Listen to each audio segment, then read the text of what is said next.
appreciate that. No worries. I don't think we're online yet. I think there might be. Pardon me? Yeah, it's coming up. Yeah, there's going to be Yeah, we're now for the full throttle amendment, but it's not that complicated. It just keeps some of the existing uses, but we'll talk about it. Yeah. So we're ready to go, Andrew? Okay, thank you. Welcome, everybody, and I hope you're all doing well considering this massive heat wave. Just to let the participants know that this meeting is being conducted by means of electronic participation by a majority of council members as permitted by section 238 3.3 of the Municipal Act 2001 as amended, as there is presently an emergency declared to exist in the town of Mono, that being the COVID-19 pandemic. Council chambers will not be open to the public. However, this meeting can be viewed live starting at 9 a.m. on July 28th through the portal on the Mono Civic website. And so at this point, I want to confirm that we do have all council members present and call this meeting to order. The public notification of proceedings, just to let everyone know that it is being video recorded and broadcast. Council members can disclose pecuniary interest at any time throughout the meeting and also provide a written copy to the clerk. So this time I'm asking for adoption of the agenda, that council approves the agenda of session VC9-2020 as circulated. Could I have a mover? Moved by Magtalo and seconded by Nix. And is there any further additions, deletions? Seeing none, then I will ask for the vote. So Deputy Mayor, how do you vote? Yes. Councillor Magtalo?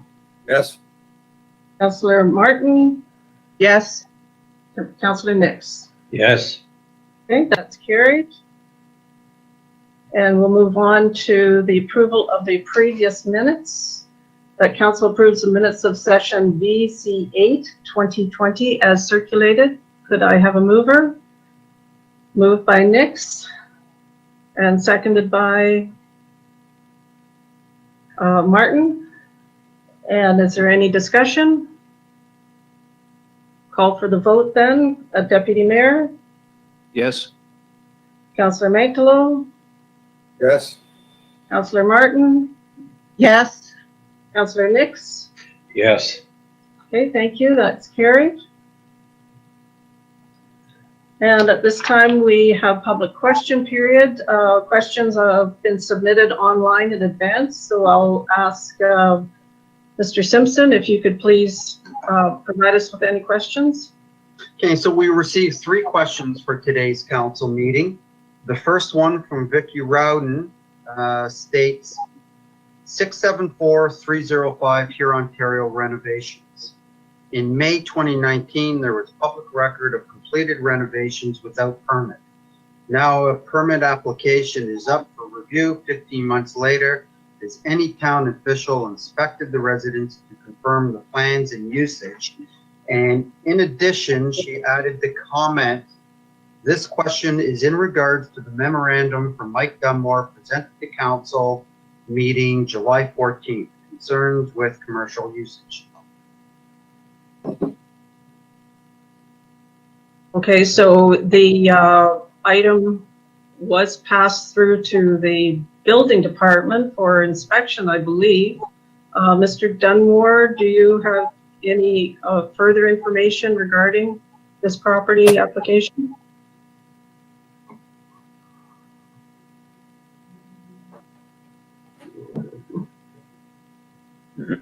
Sorry, this sounds like it's more like a planning question.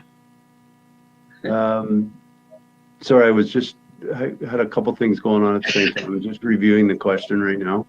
Okay, it's regarding the property on here, Ontario, 674-305, regarding the renovations that were done to the interior of the home, and you had provided us with a report saying that you were looking at the plans and they were looking more like a commercial uses as opposed to residential. So where are we at with the building department in terms of inspection of those site plans, or the plans for that property change? So with respect to Ms. Rowden's question, everything is confirmed inside of it. Dufferin County inspectors have visited the residence, and they have asked the owner to prepare a updated set of drawings for a building permit, and the town is currently reviewing those for municipal approval, of which we would forward on to the county. So yes, a town official would be the building inspector, has inspected the residence, and it has created a need for the owner to submit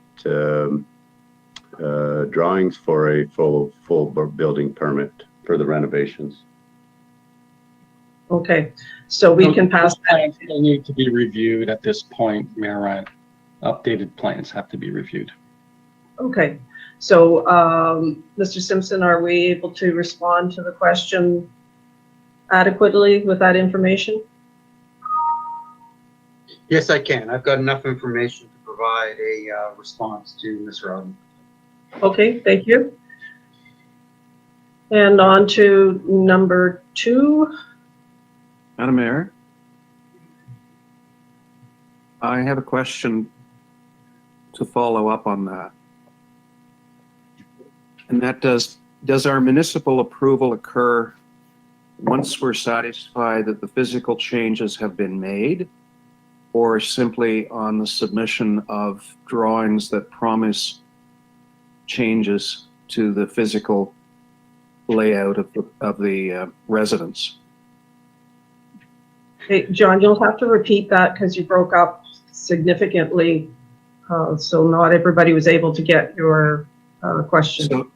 So does our municipal approval occur once we're satisfied that the changes have been made in the interior of that structure? Or do we issue a municipal approval based on drawings that promise changes? Because the work has been done, but the work that was done is disputed insofar as whether it's for a residence versus some other use. So Generally- the occupancy would be granted based on compliance with the submitted drawings. So there would be a visit after the fact or current to ensure that the proposed or the drawings that are being amended have been adhered to and represent what has been submitted for the municipal approval.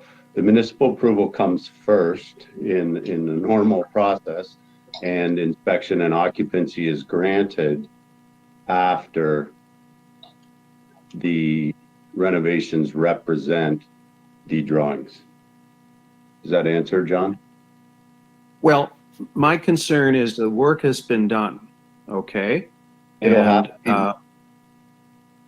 have to be but modified. it needs to be redone based on our reaction to the first set of drawings that were submitted. Now we're presumably going to give municipal approval to a second design without knowing whether that work is going to conform to the second design, as it were. This is a sequence issue. Yep. So the renovations will have to, if they are built as per the first submission, they'll have to be modified to represent what has been approved by the town. So there will be, if what is built is represented on the first set of drawings, they will have to be modified in order to match the approved set of drawings. So there will be a site visit to ensure compliance with what the town has approved and any comments that the building department may have. Well, and just to follow up, irrespective of works that may have been done already without permit, works are required to be done by permit so that those works, whatever they may be, can fulfill going forward the requirements under the building code, the Ontario Building Code Act. And if something goes awry, whatever project it is, the CBO, the chief building official, has the ability to stop work and other measures. So probably in this case, the municipal can be issued on the basis of the works are compliant, and that allows the building code review process and to commence with a permit issued. But of course, as Mike has said, on the provision that the works are compliant. If they're not, the CBO has the ability to have to stop the work, have it made good, and so on and so forth. So perhaps that adds a bit of clarity.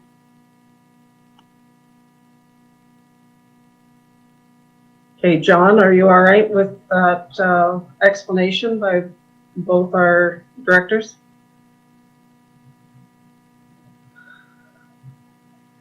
I am for the moment. I just want to make certain that the premises are being inspected and that what is being seen there reflects what we have insisted upon in terms of conformity with what one normally expects to see in a residence. And that's fair. And just to clarify, so occupancy will have to be granted based on the drawings that are provided for building permits. So yes, it will be inspected to ensure it's in compliance with the plans that were approved. Does that help? And the CBO does not have to issue occupancy permit unless he's satisfied. Well, let's not forget the supposedly already occupied. Well, but these are for the I'll leave works it at that are being proposed. That may be, yeah. All houses would be occupied during renovations, right? It's not a new build.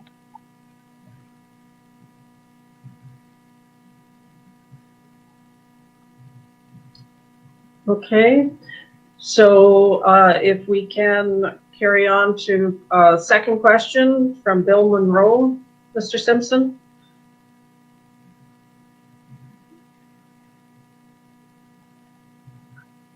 Do you have your mic on?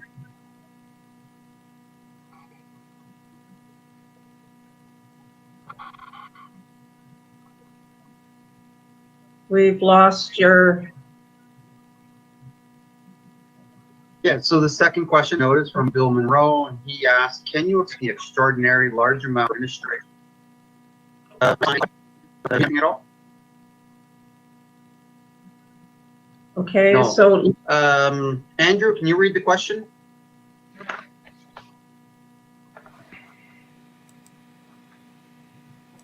well, I can read it. Andrew, can you read the question out, please? Yes, I can. I just have two mics I have to turn on here. So Bill Monroe asks, can you explain the extraordinarily large amount for administration of $217,059 in the accounts June 7th to July 17th, 2020? I noticed a similar amount this time last year also. Okay. Les, would you be able to respond? Okay, good morning, Mayor and Council. Yes, Mr. Monroe asked the same question last year. Of the 217,000, 203,000 approximately is for our property and liability insurance through Frank Cowan. Our premiums are due in July, so you will see this large amount annually at this time of the year. $10,000 even. We bought some postage from Canada Post to download to our meter. We're getting ready to mail out our final tax bills at the end of August. Okay. Thank you. Thank you. And if there's nothing further on that, then we have the last question, Rock Burness regarding the Mono microbrewery.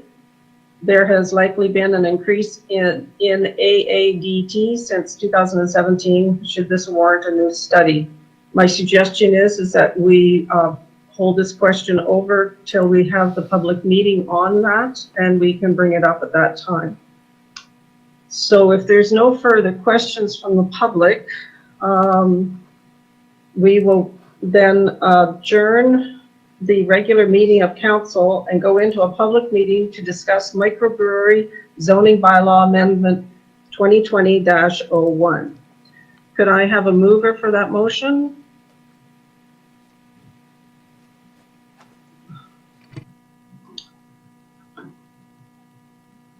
Can anybody hear me? No?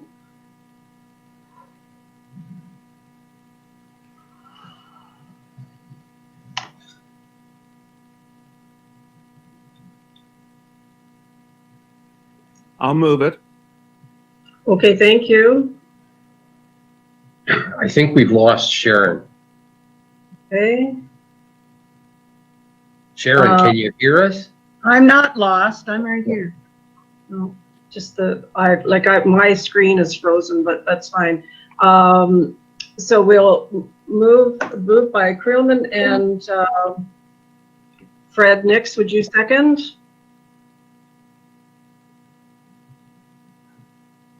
Yes, I'll second. Okay, so I will.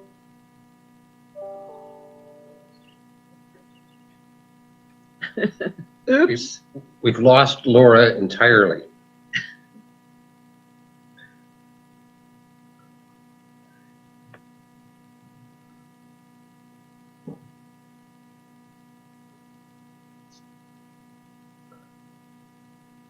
This is awkward. John, perhaps you should take over while they try to find Laura. Okay, any discussion on the motion? All those in favor? Any Yes. opposed? Let's put it this way. Any opposed? The motion is carried. So that brings us to the statutory public meeting having to do with the microbrewery zoning bylaw amendment and the presentation by the proponents of the microbrewery. Laura's back now. Okay, I'm back now. So we managed to we're into the public meeting. So I'm assuming that everybody voted in favor of that. We've tried to kick as many people off that don't need to be using bandwidth, so hopefully this will settle down again. So at this time, we do have a presentation from the applicant. Mr. Trotman, how would you like to proceed? Do you want the presentation done first, or did you want to present the proposal through your planning report? Thank you, Mayor Ryan. I mean, I think we can move quickly to the presentation. I just want to make clear, I did provide a fairly fulsome report for council's review and those who have an interest in this. The property is 388113 Mono Center Road. It's at the 5th line. This is a statutory public meeting. That is the purpose of this report. Although there's a lot of background information, it's really about having a public meeting and allowing anyone who has an interest or point of inquiry to make comment. I think my report was pretty well straightforward.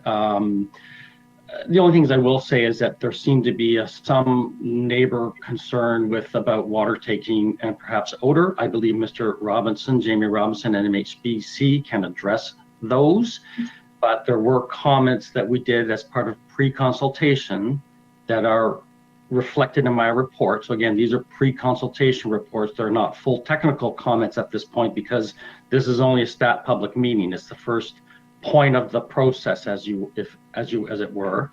I think beyond that, I think Mr. Robson can take over and give his presentation. Okay, thank you. Welcome, Mr. Robson. If you'd like to thank you.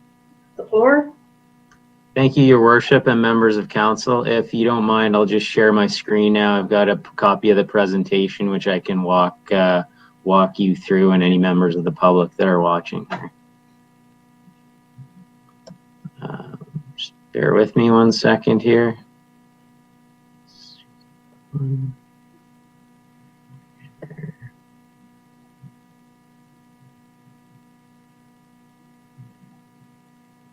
Can you see my screen now?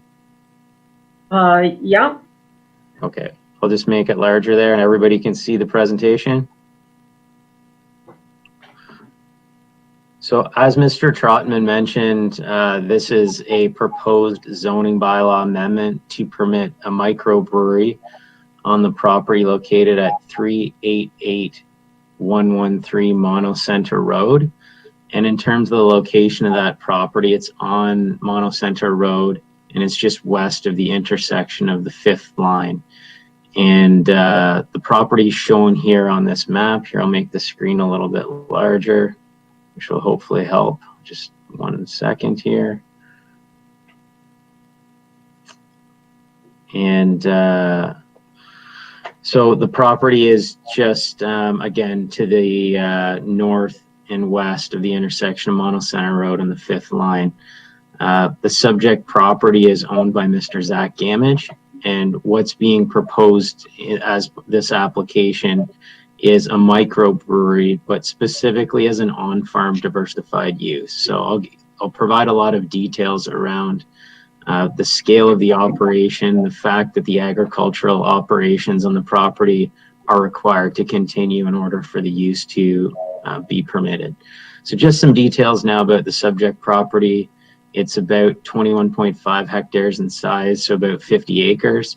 In terms of designations, the property is within the prime agricultural designation, and there's a small area of environmental protection 1 in the northern portion of the site in this area. From a zoning perspective, the property is located within the rural zone, and currently it's used for rural residential and agricultural uses. So there's an existing dwelling in this location here. It's set back quite a distance from Mono Center Road. There's an existing plantation in the south and southeastern portions of the site, and there's some existing fields and fields on the western portion of the site, and some pasture land on the eastern portion of the site. So as I mentioned, the specific proposal is to add a site-specific exception to the rural zone. So that site-specific exception would allow for the proposed microbrewery as an on-farm diversified use. And we have identified that the development would also be subject to site plan control. In terms of the application process to date, the application was submitted on December 24th. It was deemed complete by council on February 11th. And the statutory public meeting has been somewhat delayed as a result of the COVID emergency that we're in. But the purpose of today's meeting is to obtain comments from the public and any comments from council. If we can address those, we will. But the intent is that there will be a recommendation report that comes back to council at a subsequent meeting. And we would respond through a supplementary report or memorandum to address the various comments that are provided at the statutory public meeting, and make any modifications to the proposal as necessary based on those comments. So just in terms of the policy framework, there's a number of policy documents that apply that we have paid close attention to. Those include the provincial policy statement, the growth plan, the county official plan, the mono official plan, and the mono zoning bylaw. There is another important document that we have looked at that the province provides, and that's a document that provides guidelines for permitted uses in prime agricultural areas. And that document provides specific details about the size, the scale, and the intensity of on-farm diversified uses, and how they're intended to be implemented in municipal planning documents. And the proposed microbrewery would conform with all of the requirements in those guidelines, as well as the various documents. I'm not going to go into a lot of detail on the policy documents, but the next few slides provide a bit of a summary of the key highlights. So from the provincial policy statement perspective, prime agricultural area, it's important to protect these areas for their long-term use for agriculture. And in doing so, the PPS permits a few different uses. So mainly agricultural uses, ag-related uses, and on-farm diversified uses. Effectively, what the province recognizes is that for many farmers to have a profitable business, they need alternative uses associated with their farming operations in order to stay viable. And that's what the on-farm diversified use provisions enable at the provincial level. And what the key is that the ag use has to predominate and has to be the principal land use. And that is the case with the proposed, with the subject lands. Almost the vast majority of the site will continue to be used for agricultural purposes. And there'll be a small area that's limited in size adjacent to the road that is proposed to be zoned to permit the microbrewery use. Also, the PPS requires the protection of natural heritage features and their functions. There are no features or functions in the area of the lands to be zoned. We identified at the northern property of the site, there is that environmental feature, and the area to be zoned to permit this use is well separated from those lands.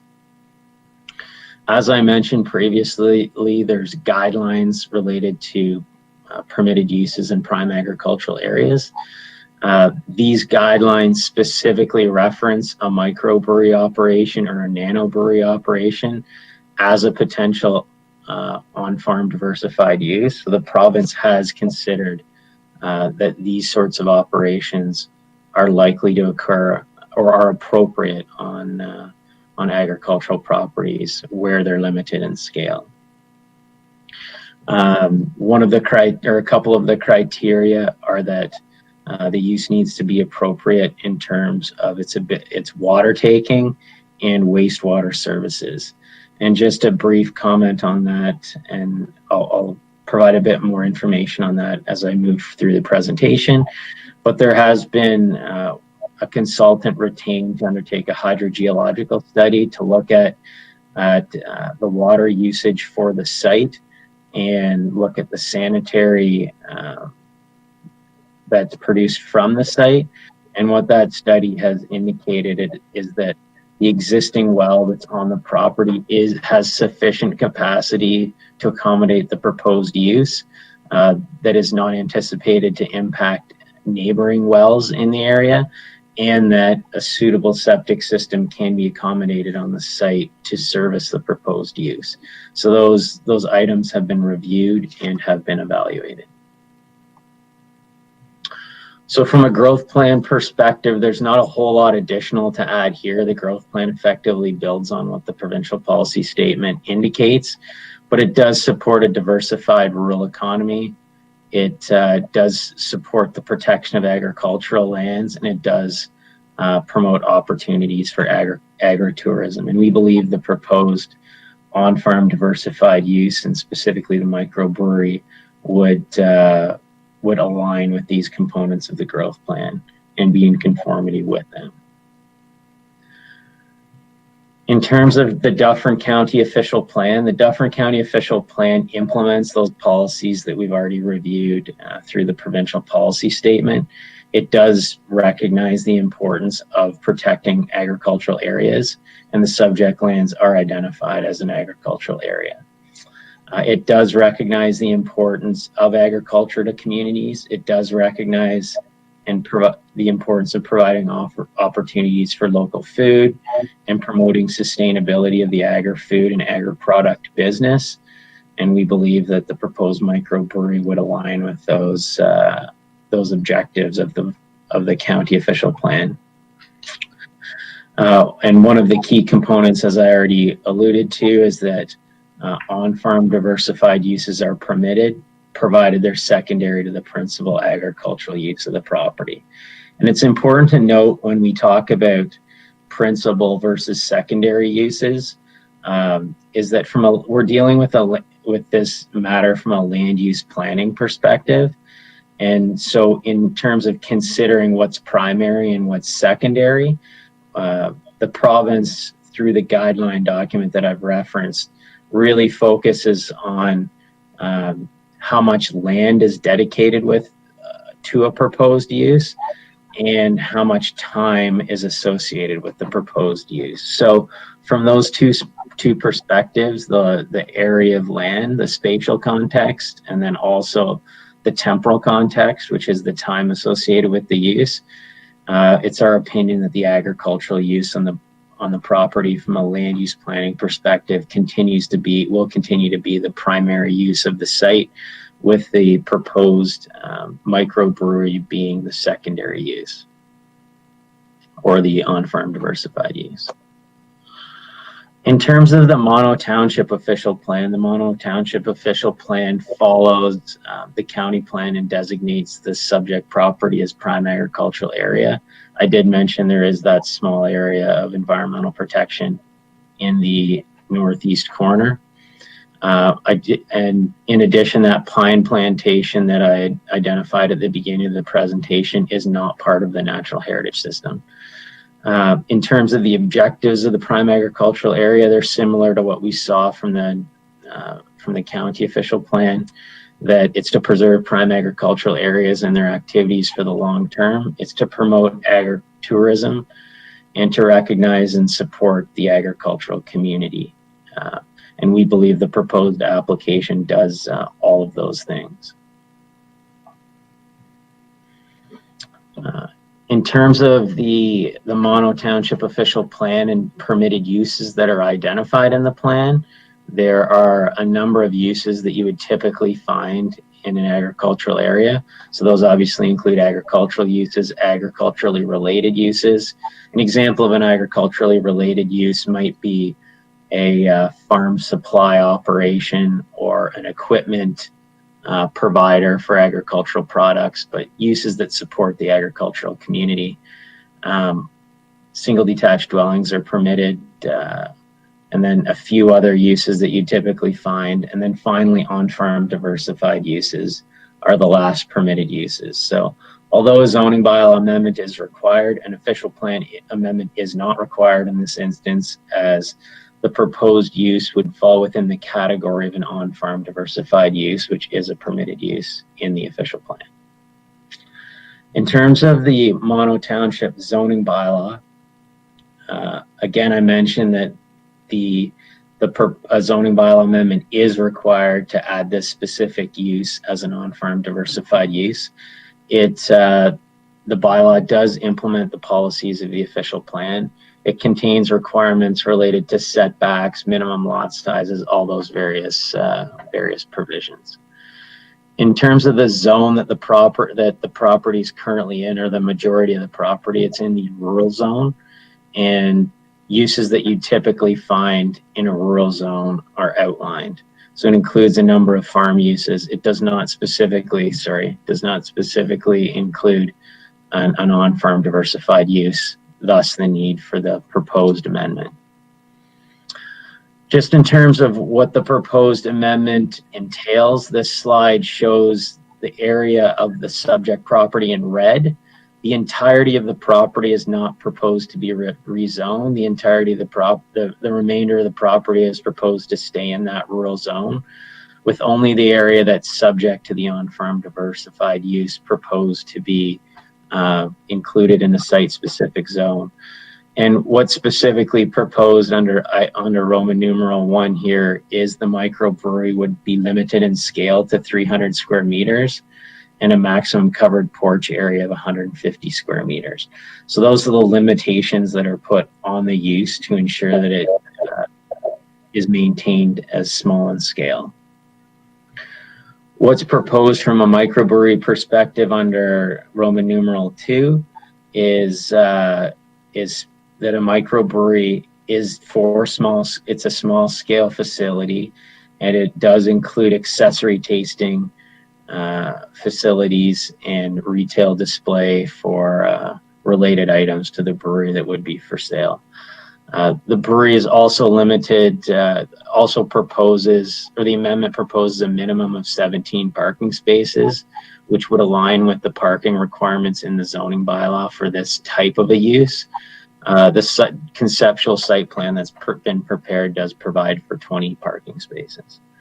So this is an example of the conceptual site plan, and I'll just try to zoom in a little bit more here for everybody.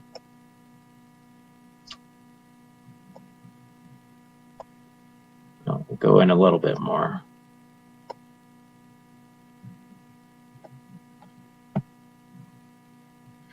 So the entrance to the site off of the Monocenter Road is proposed to use the existing driveway. This is the existing driveway that flows through to the existing dwelling unit that's to the north. It's proposed to maintain the vegetation along the road as much as possible. There's a parking area proposed in this area. And then the proposed facility is, the proposed brewery is located more or less along the westerly limits of the property. And I've got a few figures in a moment that detail the proposed look of the building. So it's a pretty simple site plan. We've identified locations for the building, parking, entrance facilities, and some turning areas for vehicles and delivery vehicles. In terms of the building's been designed with the agricultural history of the area in mind. We've tried to build on that with respect to the elevations. So in terms of the south elevation, which would be the one fronting Monocenter Road, you can see the entrance to the building here, and then in both the south and the east elevations, you can see the porch the covered porch area that's referenced in the amendment that proposes to wrap around the two sides of the building. And then to the north, to the rear, is a delivery door. Here's another rendering of the proposed building. So just in terms of supporting studies that have been provided, there was a planning justification report prepared by us at MHBC. And I guess I should have mentioned at the start, my name's Jamie Robinson, and I am a partner with MHBC and a registered professional planner. There has been a noise study, a noise review completed based on the proposed operation and nearby residences. There has been a preliminary hydrogeological assessment undertaken with respect to the proposal. It's considered the potential for water taking and the amount of water that would be necessary to support the proposed use. Just in terms of the operation itself, the operation proposes to undertake about 5 brews per week. And with that, each brew is just slightly over 1,000 liters. So that's the amount generally of the main user of water on the site. There would be other need for water associated with the washroom facilities, etc. But the amount of water used in the site is actually fairly minimal.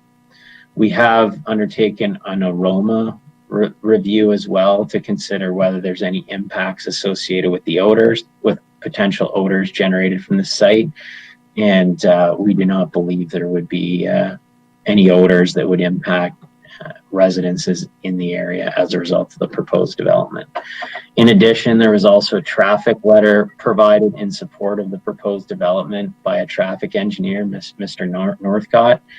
And just to comment on one of the comments I heard at the outset of the meeting before the meeting during the public comment section, and question the use of the traffic numbers from 2017.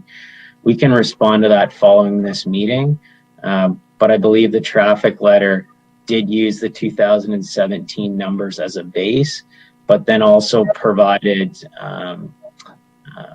standard increased amounts of traffic on a year-over-year basis, and also projecting into the future what traffic increases would occur based on standard industry protocols. So I believe those have been adequately addressed through the traffic level or letter, sorry.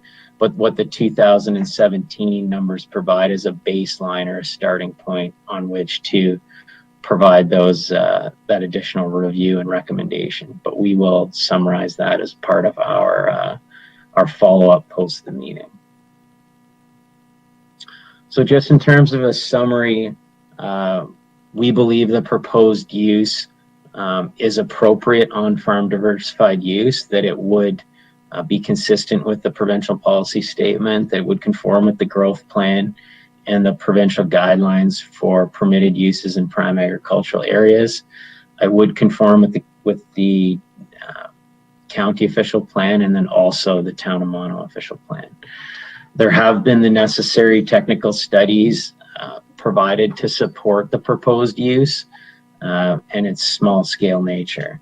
We believe from a land use planning perspective, the use is compatible with the surrounding agricultural and rural uses in the area.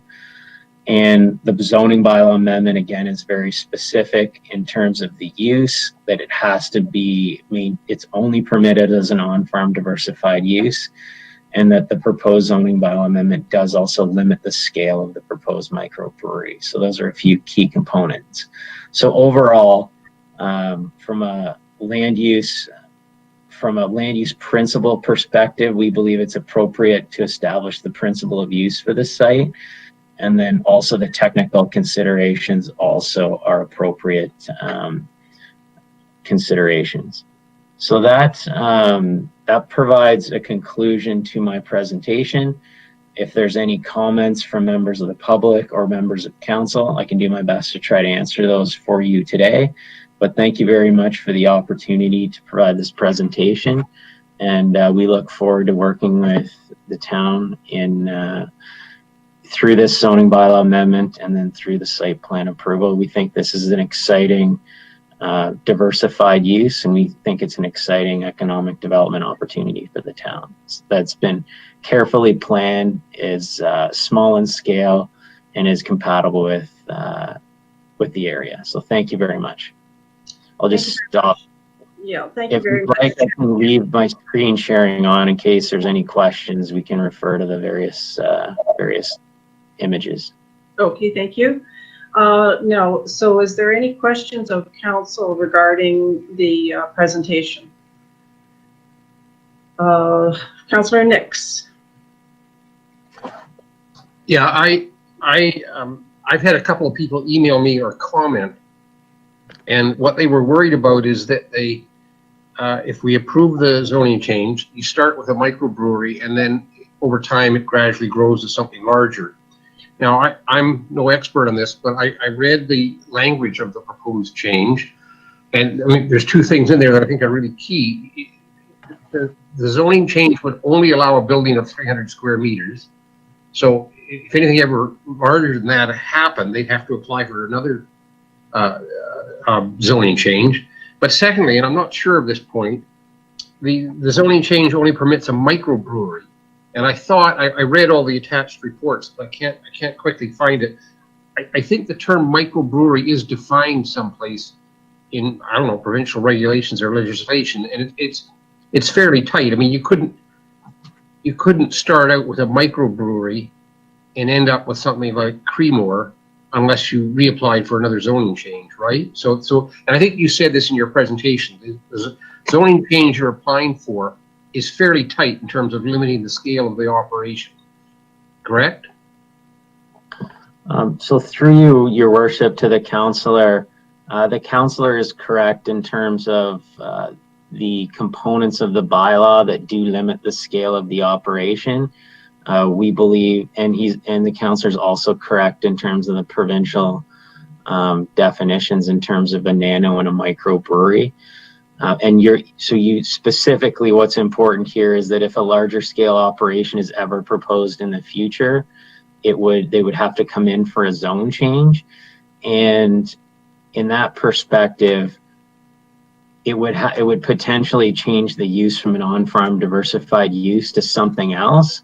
And I'd suggest it wouldn't be supported by the policy framework that's in place for agricultural areas, because diversified uses have to be limited in scale. I would, in some respects, equate this to a situation of someone that has a home industry that's maybe got a contractor's yard and it starts out quite small, but as the business grows, they might have to move to an industrial park area or an area that's specifically designated for the use. So it's the same context here, is that if the business is successful and grows, it would have to move to another location, but it's only permitted here at this limited scale. And the zoning documents do reflect that. Thank you. Okay, any other questions of Councillor, Deputy Mayor?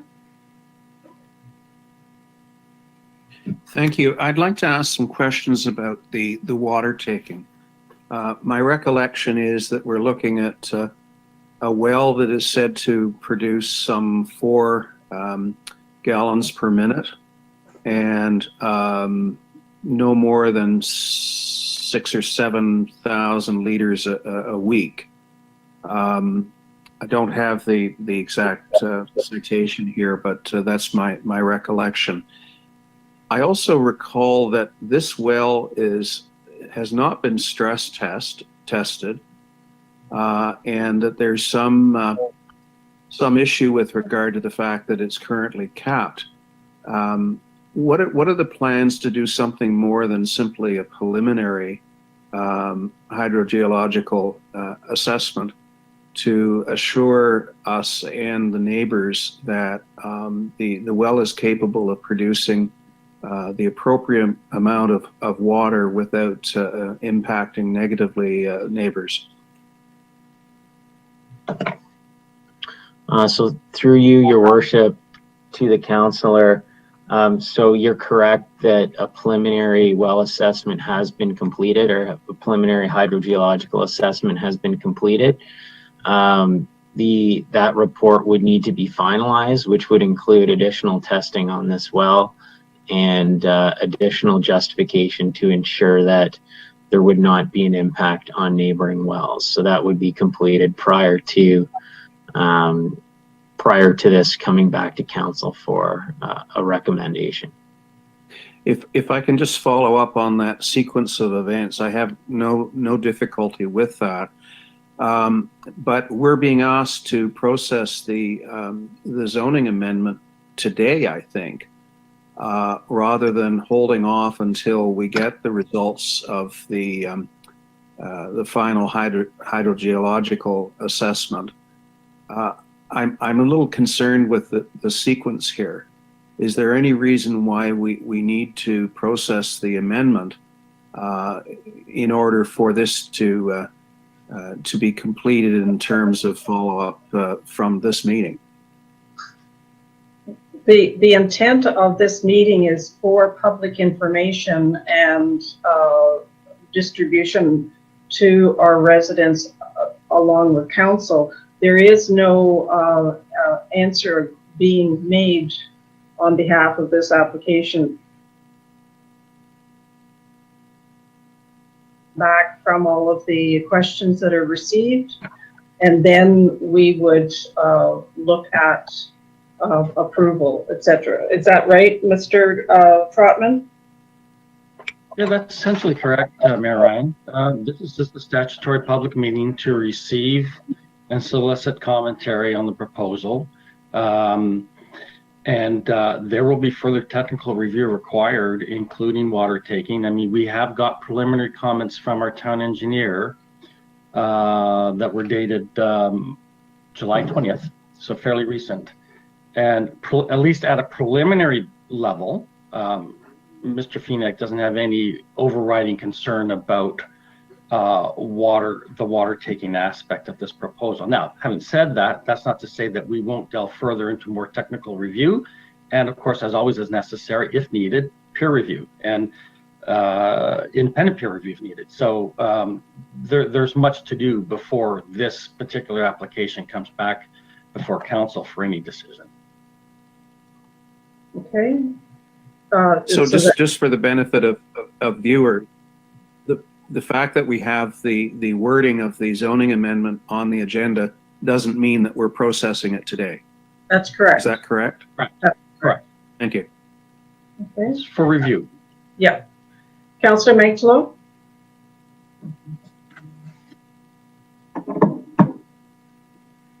Thank you. Your Honor, I would like just to pursue John's line of questioning on the hydrogeological lateral. Mr. Robinson, you mentioned that there'd be additional testing done on this well.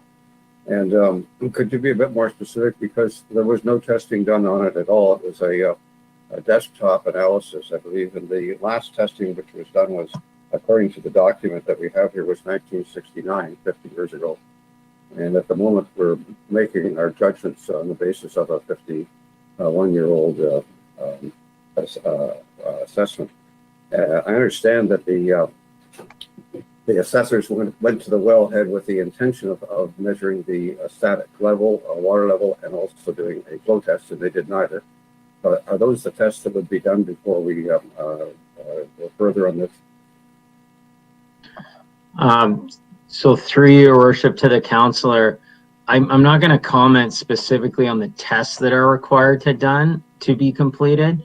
I'm going to leave that to the hydrogeologist, who is the expert on that matter, and let them determine, following the comments that are received at this meeting, the specific tests that need to be completed for them to be satisfied based on their professional obligations and professional opinion that need to be completed in order to provide that review and that opinion. So I'm going to leave it to them, but I think the key component is that we've heard from two councillors today that that there needs to be additional input and additional testing to satisfy the hydrogeological components of the application, and that we will put that back to the hydrogeologist to provide a response to those questions that have been provided from council.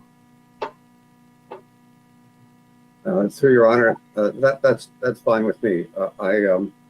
I think the message is probably loud and clear that we do need to have a better fix on what the water availability is, and that it's not going to be destructive to any of the neighboring wells.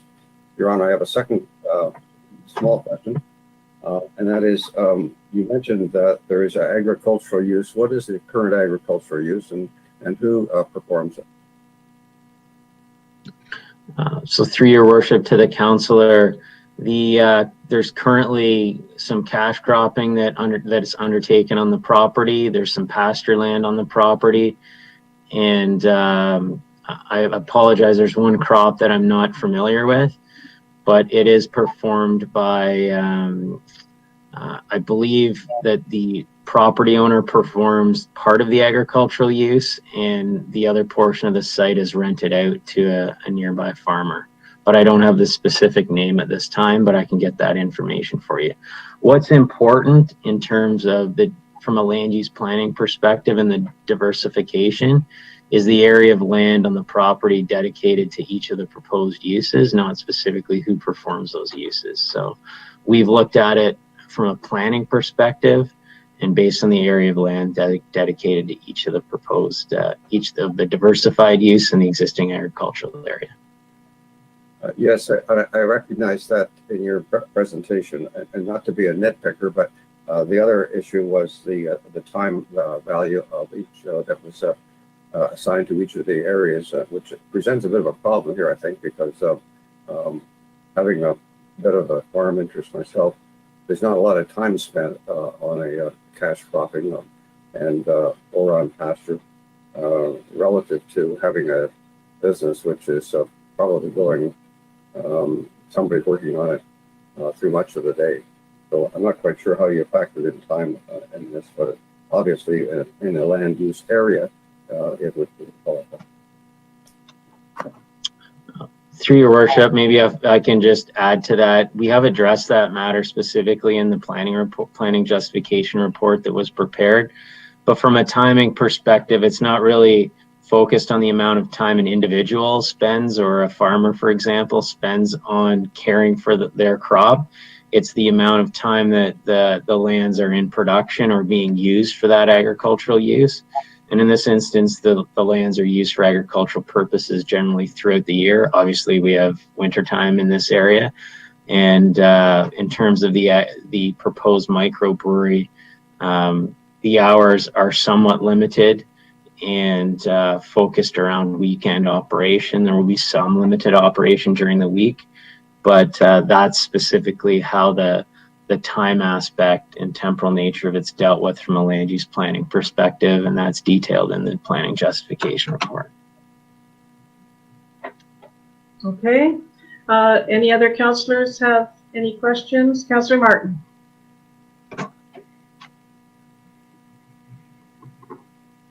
Better turn on the microphone. I think what happens when I read things not likely to impact the surrounding wells, I think that's what stirs us up a little bit, because I think in Mono we are very protective of our water sources, and we should be. So I'm glad to hear there will be more testing and assessment by a hydrogeologist, and we'll see where we go from there. Thank you. Okay, thank you. So at this time, I'd like to open the to the public for any questions regarding this proposal. And please state your name and address, and then we can try to help provide information that's necessary. Elaine Kehoe, 388193 Mono Center Road. Hi, Elaine. Hi. I've been asked to speak on behalf of a number of the residents. Basically, it's our concern about what's happening to Mono as our community overall. We now have turned into a commercial development with Smokies at one end of Mono Center Road, a proposed party venue in the middle, and now a proposed brewery and bar near Airport Road. The fourth line is going to be a horse track. It's important that we don't lose sight of what Mono was supposed to be when we moved here. We moved here, Louis and I, only 27 years ago. There have been residents that I've talked to that have been here 40 years plus, third, fourth generations, who now feel that they must reassess their lifestyle. They feel that the traffic, the water issue, the drinking, the bars are going to be too much for their community, for their children to grow up in, and for them to retire in. I feel it's very unfair. We have a commercial development in the area, so specifically designed for commercial development. Why we cannot have commercial development where it belongs and rural residential where it belongs is beyond me and most of the residents. We can no longer enjoy our backyards between the motorcycles and the cars going up Mono Center Road. And it's not just my house that has the hill, but all along Mono Center Road, people are complaining because of the traffic. I don't think that a 2017 study does it justice. We know that most of the traffic will be coming off Airport Road for this particular facility because of its convenience. And we also proved in the landfill issue with costs that Airport Road is already reached its max as far as capacity. And we already reached and determined that it was an extremely dangerous road to travel on. I think most councillors have agreed with that over the years.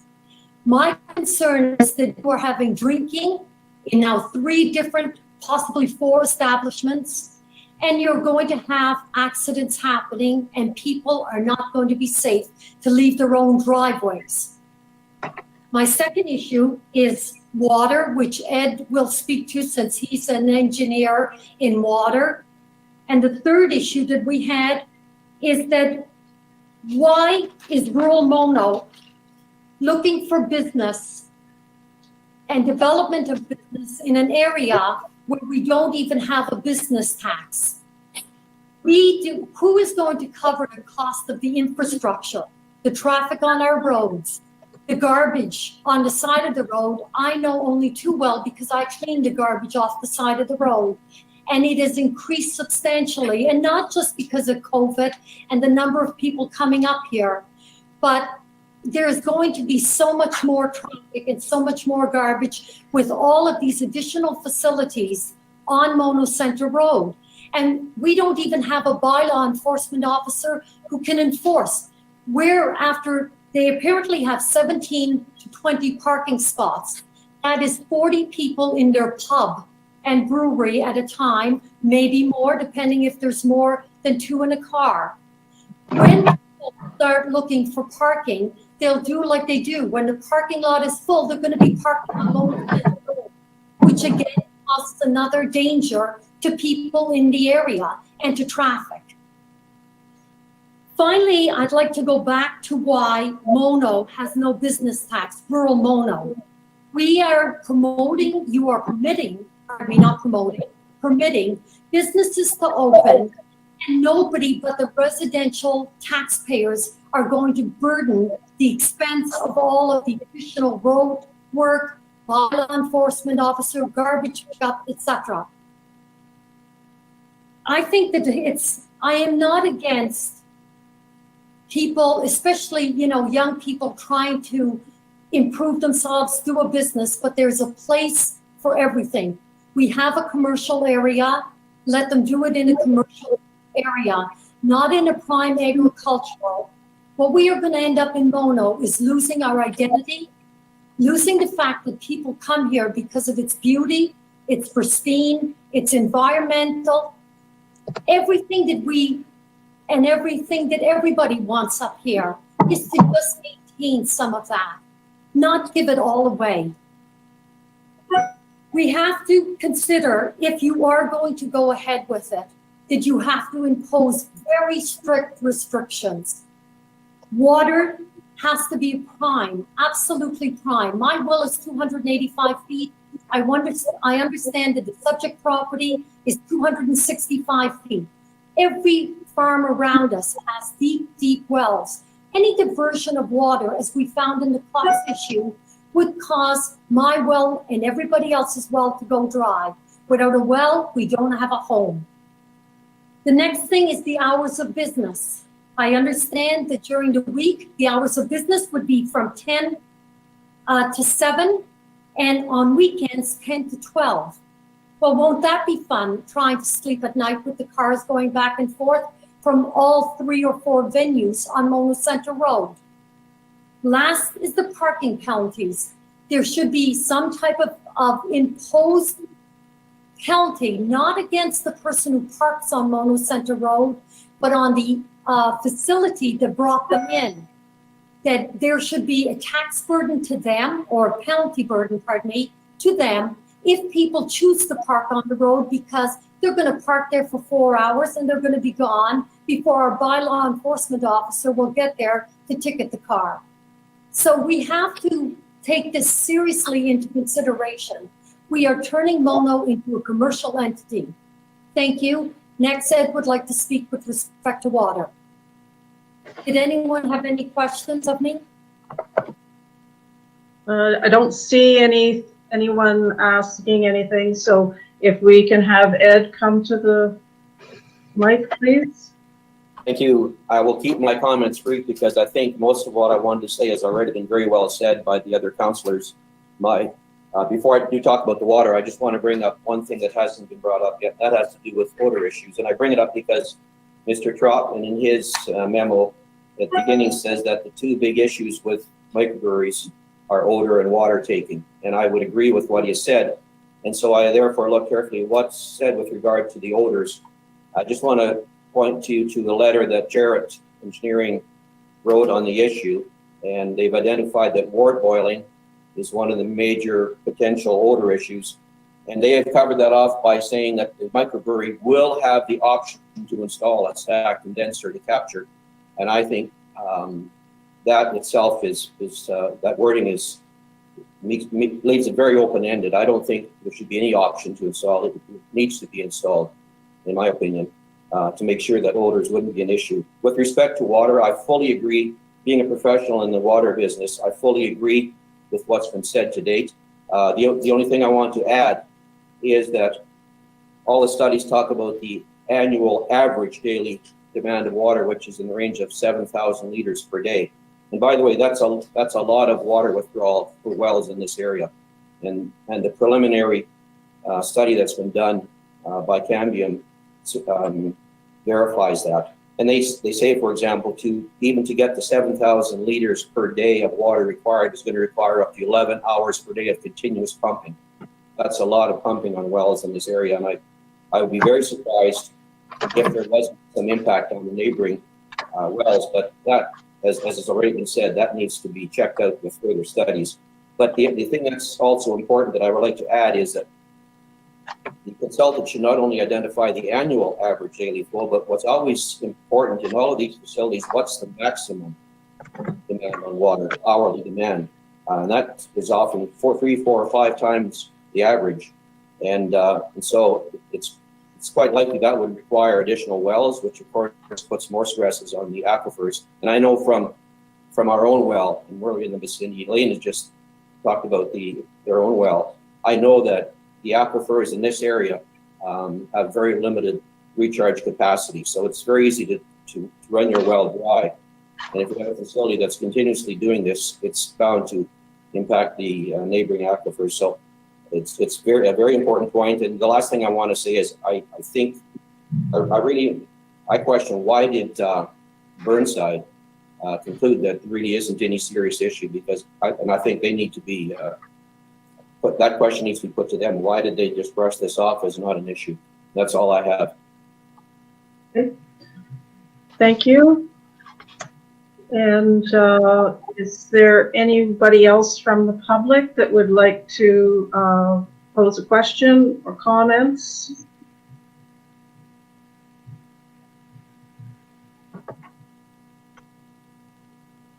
Okay, seeing none. Councillor Nix, you wanted to have the floor?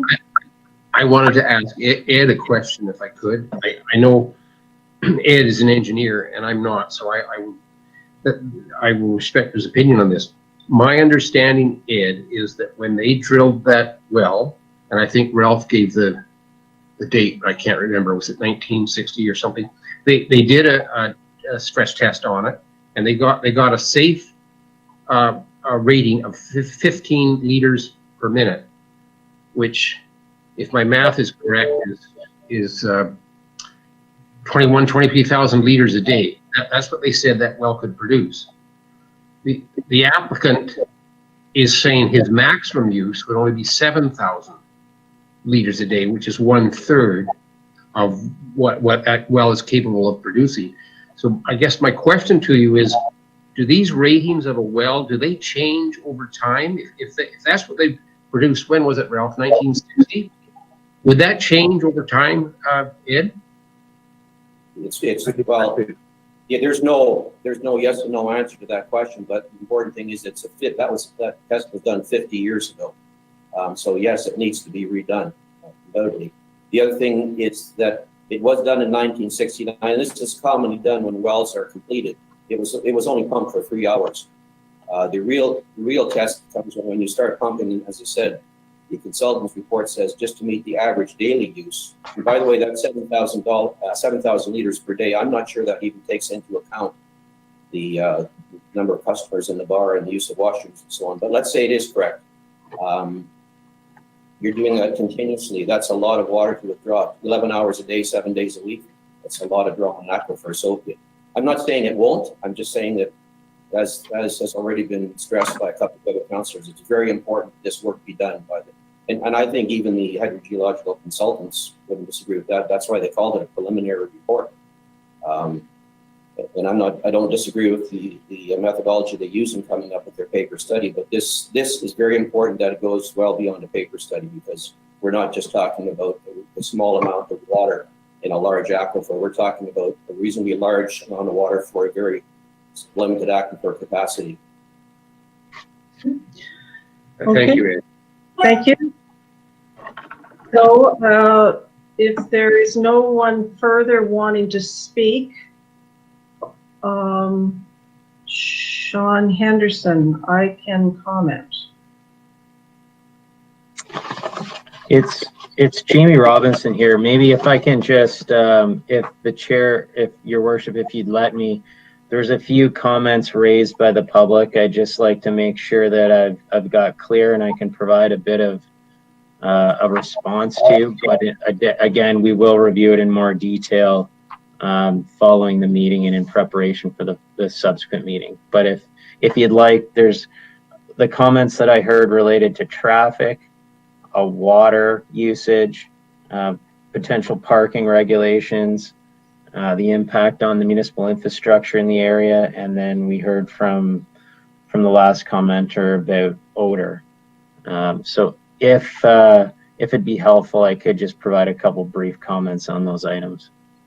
Well, if you're going to be responding to them after the meeting is over, along with the other information, I think that could become part of your report. Yeah, that's fair. So if we can do that, and then at least we have those things in a written format too. So if there's nothing further, then we will close off the public meeting for this matter, and we will be hearing back on the responses and further studies on this application. Councillor Martin? Did we hear from Sean Henderson or not? Was there? I have not had a chance to speak yet. No, Council. Thank you. Okay, go ahead.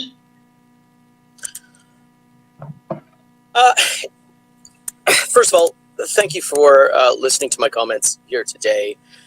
You know, I think there's always going to be concerns when anything new takes place. I'm a relatively new resident of Mono. I've been here for about 3 years, but it's not my first council meeting. It is my first Mono Town Council meeting. However, I've been to council meetings in the past, and they seem to follow the same sort of course of action. With regards to the matter at hand, I think we've heard concerns from fellow townspeople, but I think it's important that we keep in mind that there's a difference between concerns and fears. I think the concerns are addressed with professional studies. That's my personal opinion. I'm not an expert in the things discussed here today, but I think there are experts here, and it's their job to quell any concerns that we have. I would say that we use those professional studies and we use the data thereof. And I don't think we have to look any further than, I guess, on a much broader scale, what's happening comparatively between Canada and the United States in the way that they're addressing the current issues that we all are very well aware of. When we don't listen to the professionals for their advice, I think things can sometimes go in the wrong direction. We run the risk of letting fear make our decisions for us, and I'm not sure that's acceptable. So certainly there's been some comments about how there'll be follow-up studies. I think that's wise. I think that we certainly need to cross our T's and dot our I's and make sure that everything is as it should be. But I don't think fear is what should be guiding us, nor today or at any point in our lives. This is just a microbrewery. That's basically how I see things in all aspects of my life. I can tell you that personally, and again, this is just me speaking here, traffic doesn't seem to be much of an issue for me. Certainly, there are the motorcycles that I see as one of my fellow townspeople have mentioned, and they can get loud, certainly. I'm not sure that has anything to do with this particular venture, but they are there. I'm not sure what we can or should do about it. And as far as garbage, I haven't really seen any garbage. I live right on Mono Center Road, 347264 Mono Center Road. I haven't really seen any issues with garbage, to be quite honest with you. And when I maintain the property that is not actually mine, next to Mono Center Road as well. And so I would certainly be aware of any extra garbage when I'm cutting the grass and maintaining it.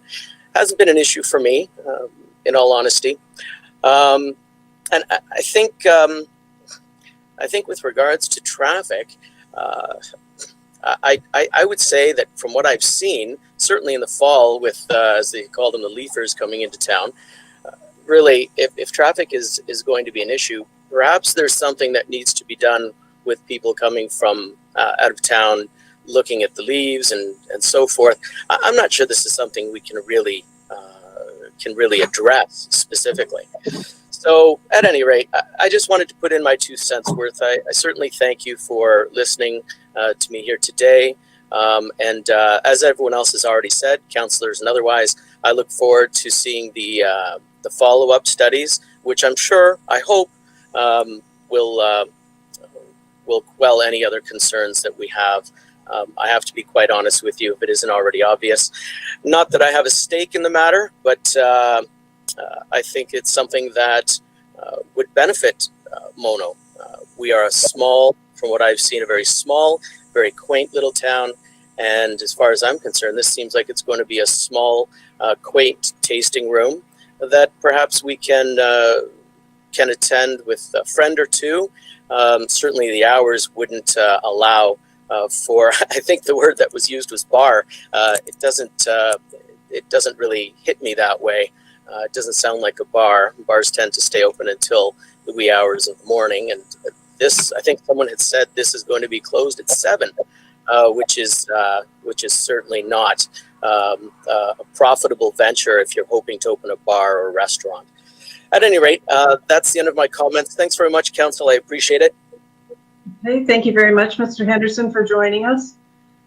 So if there is nothing further on this matter, I will ask that we close the public meeting and resume the regular meeting of council. Could I have a council member move the motion? Moved by Nix and seconded by Mantalo. And call for the vote. Deputy Mayor, how do you vote? Yes. And Councillor Mantalo? Yes.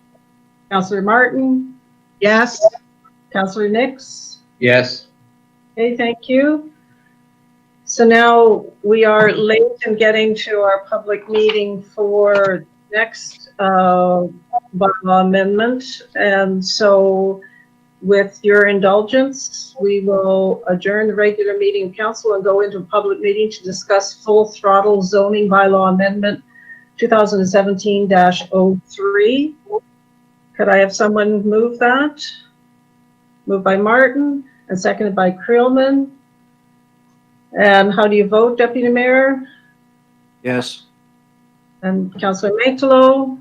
Yes. Councillor Martin? Yes. Councillor Nix? Yes. Okay, thank you. And so now we are into the public meeting for the application. Mr. Trotman, how did you want to proceed? Thank you, Mayor Ryan. I have, of course, a report on the agenda. It has provided the timeline for this application. So this is the proposed small-scale repair shop use at 507-393 Highway 89.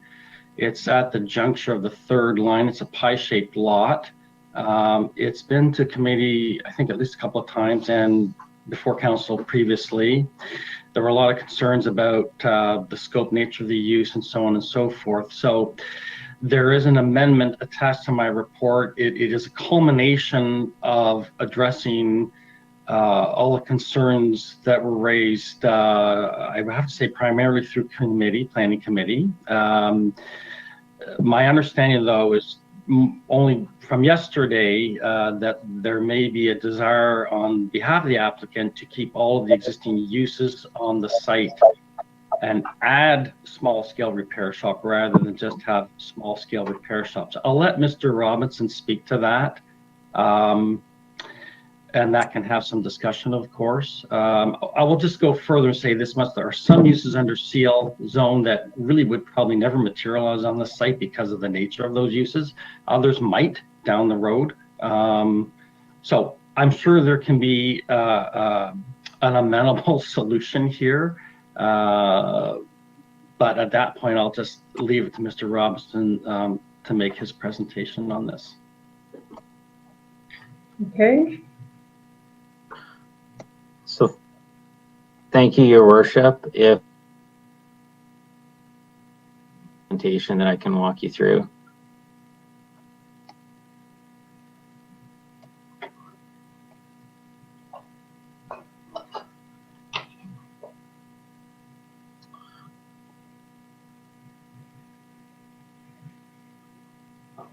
Okay, so this is an application that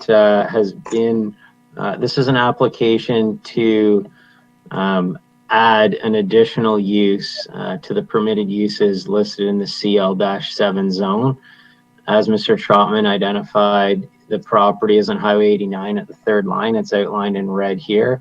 There was a former gas station on the property quite some time ago. It has been removed and there has been testing completed in accordance with EPA regulations. In terms of the application did see a number of comments from surrounding residents on the proposal, and a number of modifications have been made to the scale and extent of the operation through this process in an effort to address the comments that have been provided by the residents. And I'll get into what those changes to the bylaw have been over the course of the application. So what this application, where this application started is there was an original public meeting. The application was originally deemed complete on March 5th, 2018. It first came to Planning Advisory Committee on May 1st, 2018.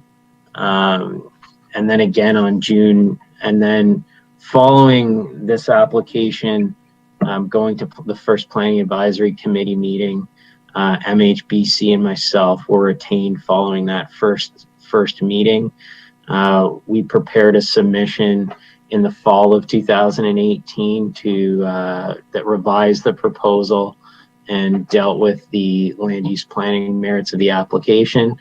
And subsequent to that, it went back to Planning Environment Committee on June 25th, 2019. And then again to that same committee on February 25th, 2020, where there were some additional modifications made to the bylaw to reduce the scale and limit the scale of the proposed amendment. At that February 25th meeting, PEAC committee, they did pass a resolution recommending the approval of the zoning bylaw amendment at that time. And I'll show you the amendment that was provided to the committee that they recommended approval for, with a few modifications that were discussed at that meeting. So there have been, again, a number of statutory public meetings also conducted. Those were held on May 8th and July 30th at council. So you have seen this application a number of times before. So in terms of the application, MHBC, as I mentioned, was retained after the first public meeting.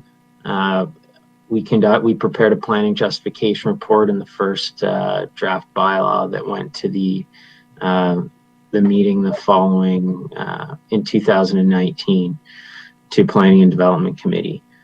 Since then, we have provided additional justification through an addendum to the planning report that was completed on November 14th, 2019.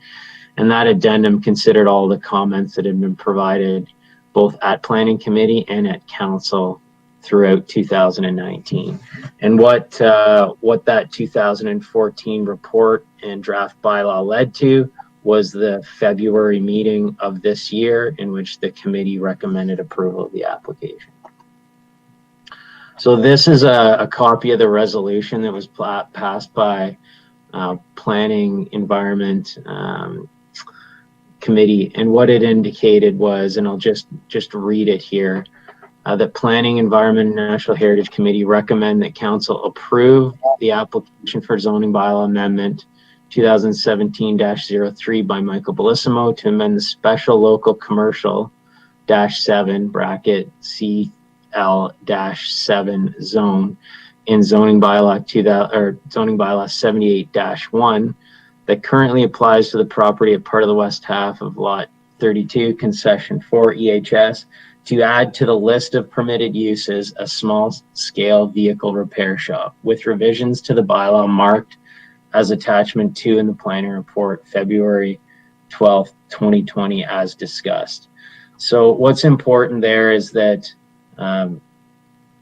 that the committee did approve the bylaw, and that the bylaw did add the small scale vehicle repair shop to the list of uses that are currently permitted on the property. In terms of the land use, from a land use planning perspective, we have reviewed all the applicable documents, and we believe that the proposed use does conform to the county plan. The town plan is consistent with the PPS and does conform to the growth plan as well. And what the specific zoning bylaw amendment does is ensure the scope of the use is limited and that it is compatible with the surrounding local rural character of the area.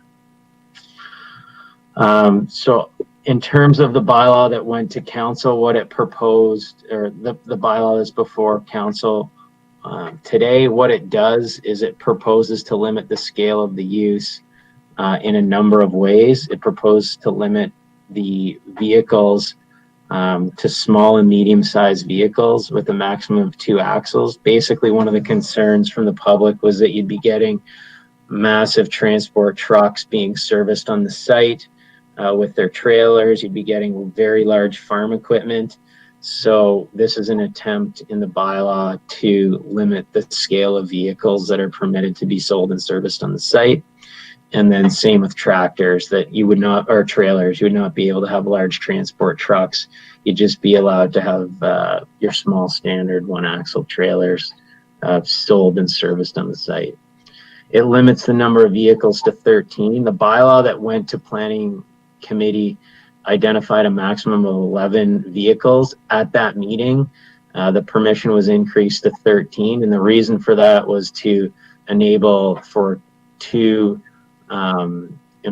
vehicles for employee parking purposes. So we incorporated both employee vehicles, as well as total vehicles for sale and purchase on the site included in that maximum. We limited to the building height to 7 meters through the bylaw, where the zone actually permits a building of 10.6 meters. So the permitted bylaw building height through this bylaw is actually less than what the standard CL zone provisions are. And we've also limited the footprint of the building to 190 square meters. That's to ensure that the scale of the building and size of the building is limited. And what it restricts it to is really a 2-bay building. So as I mentioned previously, there's been a number of changes undertaken to the bylaw from the one that came to planning committee in 2019 and council versus the one that came in 2020 for this meeting, and then also that was approved by planning committee or recommended for approval by planning committee. Back in 2019, it included the repair and sales of light and heavy duty trucks, heavy equipment, and farm equipment. We've since changed that to reference small scale vehicle repair. And as noted on the previous slide, we've tried to limit that based on the number of axles of vehicles that are permitted. So there has been a number of modifications made to limit the scale of size of vehicles. This is the proposed definition that would be included in the bylaw that was also approved and considered by planning committee. It was, again, to limit to small and medium-sized vehicles for their service and sale. And vehicles shall include farm tractors with a maximum of 4 wheels and farm implements. Other vehicles and equipment shall only include landscape equipment, automobiles, trucks with a maximum of 2 axles, and trailers with a maximum of 1 axle. So it really limits the size of the vehicles that are permitted to be sold and serviced. And again, the maximum number of vehicles that we discussed. As I indicated, max size of the garage would have 2 bays, 7 meters in height, 190 square meters. And then also we've included a note in the bylaw that the building is to contain design elements that contain elements of local agricultural buildings. So through our planning justification addendum that was provided in November of 2019, we provided some examples of what agricultural design elements would look like.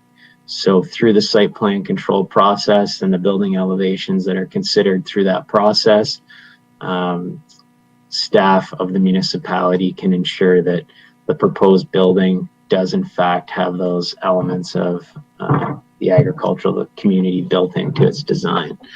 So through the process, comments have been addressed related to visual impact, noise, environmental concerns, related to access to Highway 89, land use compatibility, the historic uses within the area, and the fact that it's the application subject to site plan control. And your planning committee was satisfied that all of these items were adequately addressed through the revised design that has been provided and through the revised bylaw.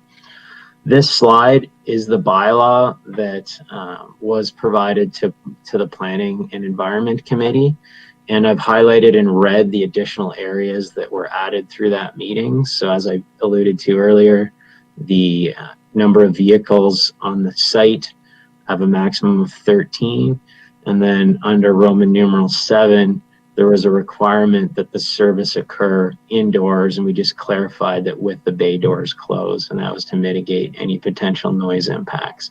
So this is the bylaw that the Planning Committee considered and recommended for approval, and this is the bylaw that we would like to see Council consider today.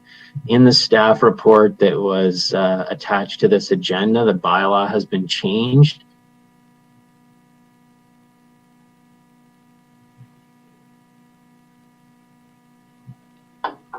And is that the bylaw that's in the staff report identifies that the small scale vehicle repair shop would be the only permitted use, as opposed to added to the existing list of permitted uses.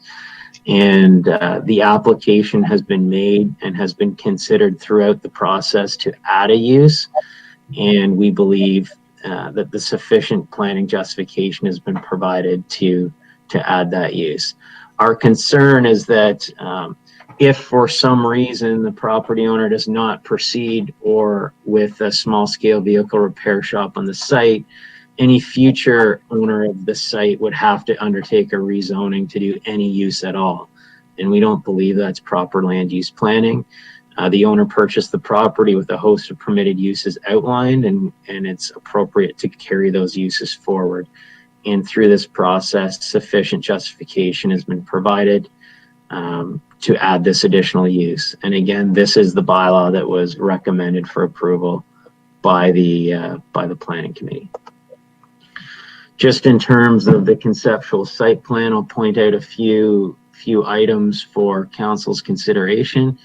Is that there's been parking areas provided on the site in these areas for the sale of vehicles and equipment. You can see that the parking areas are limited in number, so you won't have a large number of vehicles being sold or stored on the site based on the parking layout, and then also based on the requirements of the bylaw. The building itself is located central to the site. The doors are located to the east. The main receptors or existing dwellings are located in this area here. So any noise or any of the coming from the building is focused away from those uses. There is a considerable amount there's a fence proposed in this area, landscaping, and maybe I'll just flip to the aerial photo for 1 second. But in this location here, in this existing right-of-way to the north of the property, there is quite a significant area of vegetation that exists right now between where the building's going and the uses to the north. We've also proposed landscaping and setbacks for buildings from the highway.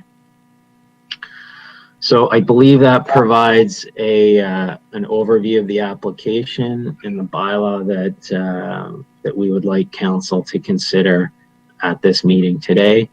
If there's any questions, I'd be happy to try to do my best to answer those. So thank you very much.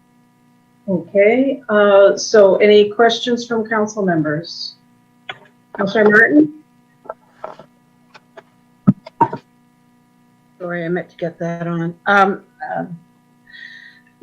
I do appreciate our planning, environmental, and our natural heritage committee.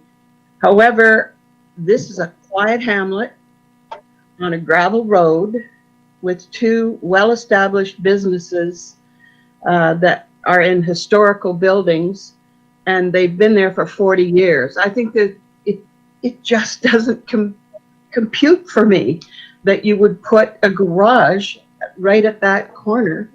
The traffic would be an issue here as well. And, you know, I just can't see it myself. And those are some of my concerns, that it changes what Violet Hill is to have that on the corner. And that's all I have to say. Thank you. Deputy Mayor? I have some concerns with this application, but one of the points made in the report was that there has been a request by the Township of Mulmer to have some input on site plan control. And I would remind everybody, my recollection is that the section of the third line that extends from Highway 89 up to Mrs. Mitchell's is a roadway which I believe is maintained by Mulmer, as is the branch that goes off towards the west. Correct me if I'm wrong, but I think Mulmer has a huge say in this matter, one way or the other. Okay, thank you. Any other Councilor Nix? I'd like to ask David a question. I don't have a problem with the application. I recognize what Councillor Martin has said. Yes, it would change the characteristics of that hamlet somewhat, but it was already zoned commercial. Presumably, David, if Mr. Bellismo didn't want to put up a shop for small vehicle repairs and sales, presumably he could put up whatever he wanted to that was within the existing zoning, and that could include a gas station, right? I mean, there used to be a gas station there. So I just want to get that clear. Well, we may not like it. He really could go ahead and put up another gas station if he so chose, could he not? Correct, as of right, yes, it's a permitted use. That was the suffix -7 that was added to the CL zone at the time.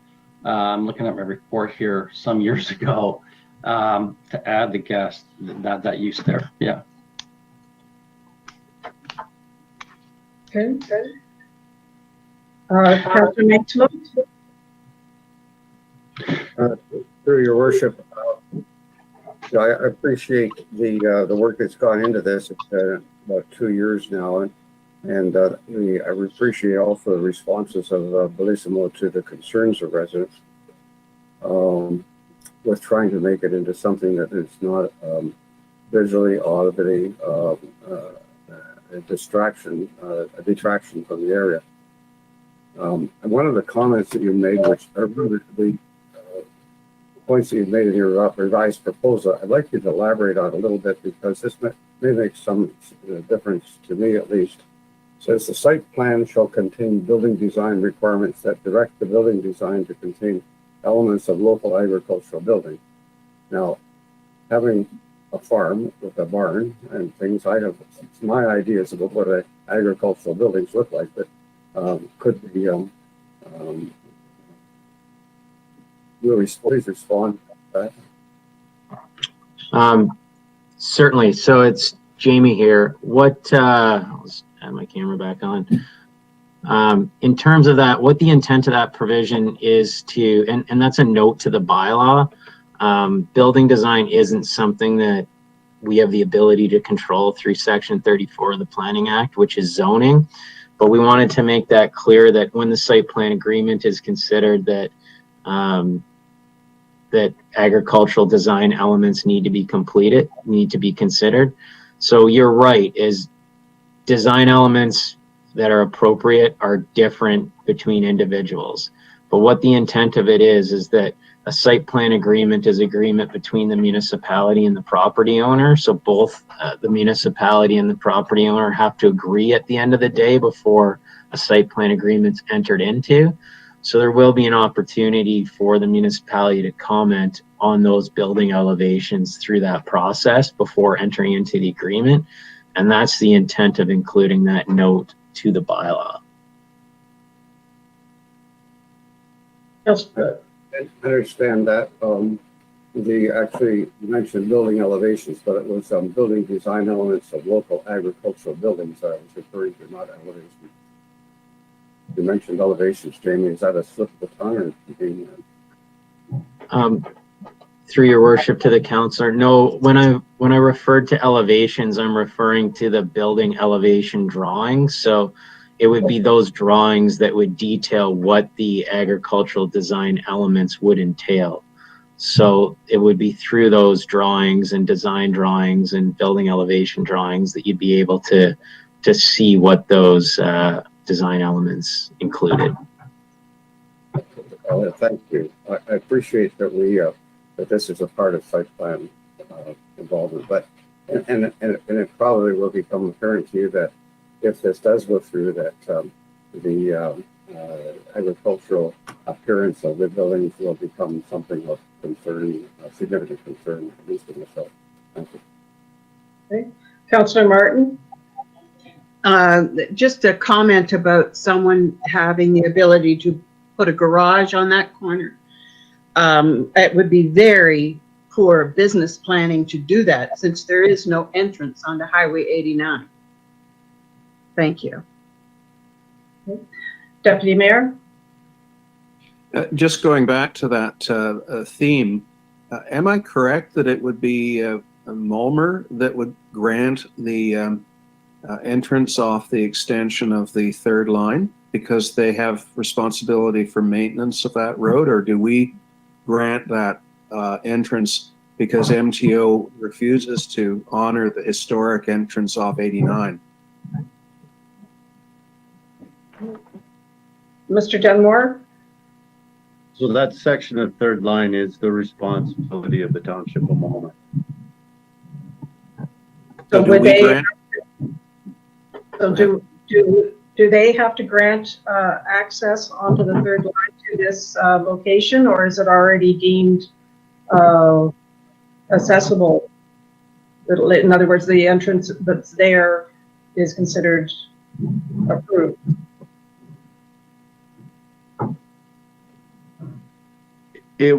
Yes, Mulmer does approve the entrance, and dependent upon the applicant's site plan, whether he needs upgrades or not, would be the response. Anything to do with the access to the property would be the Township of Mulmer. Okay. And if I could follow up by asking Jamie whether or not he and his client have assurances that Mulmer is prepared to do that, given their insistence on being part of this process, and I'm not certain that they have been up to this point. Through your worship to the deputy mayor, Mulmer has been circulated on the application from the outset, and they have provided a number of comments. I am confident that the property and the use will be able to have an entrance for the use from the third line as necessary. The entrance has been shown in that location from the outset of the process. Okay. Mr. Early? I was just going to add that that's the reason Mulmer has asked to be involved through the site plan approval process in the town. That would be the time that they would be looking at the entranceway and the construction thereof. Okay, thank you. Any other questions of council members? Okay.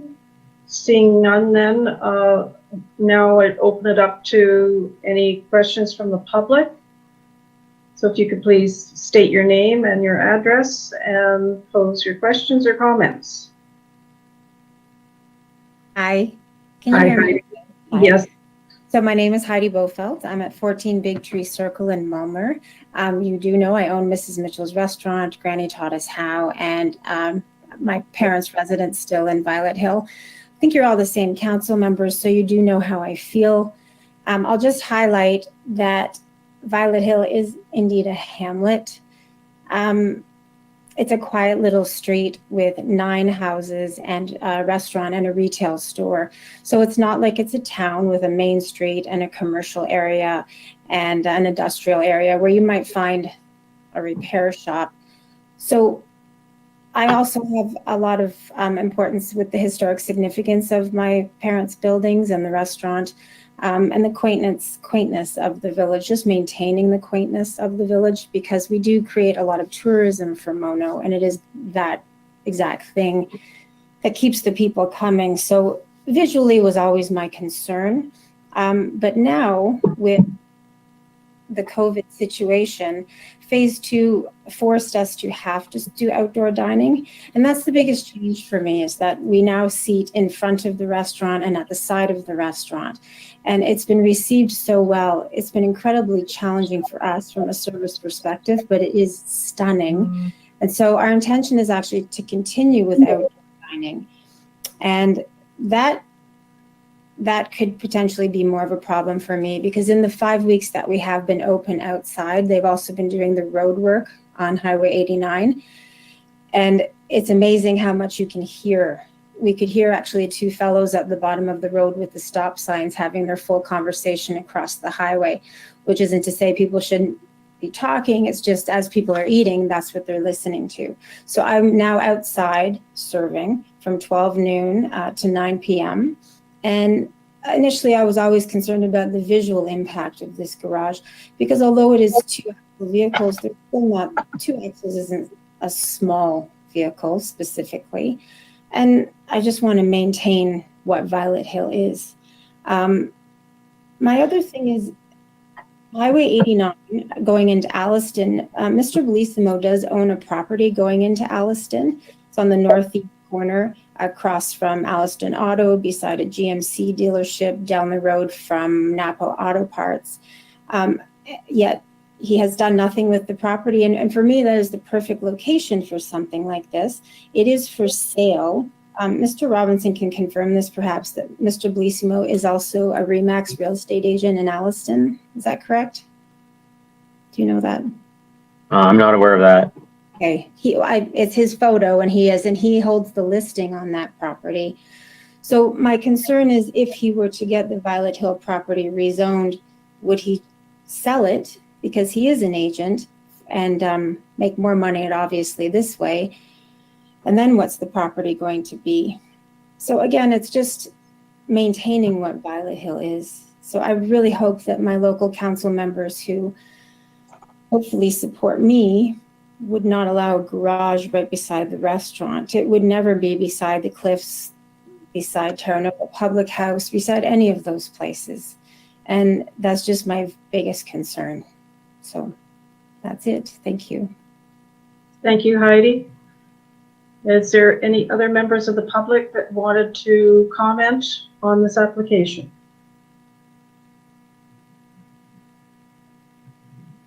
Okay. Seeing none coming forward. So if there's no further comments, Deputy Mayor, you've got your mic on. Did you want to say something?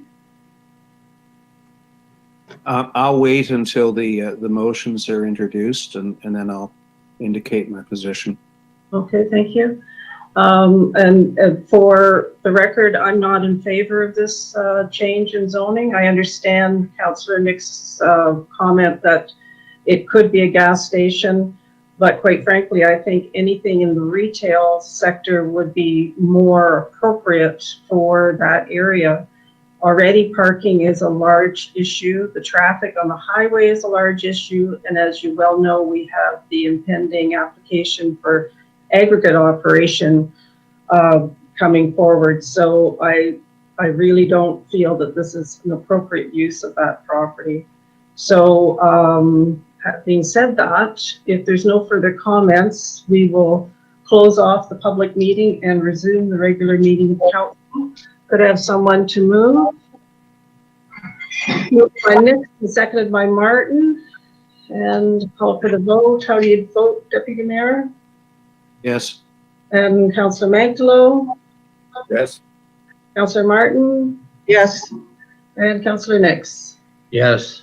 Okay, thank you. That carries. So now we're resuming the business of the meeting. And so we do have a prepared motion. I will read it and leave it up to council members to decide if they want to put the motion on the floor.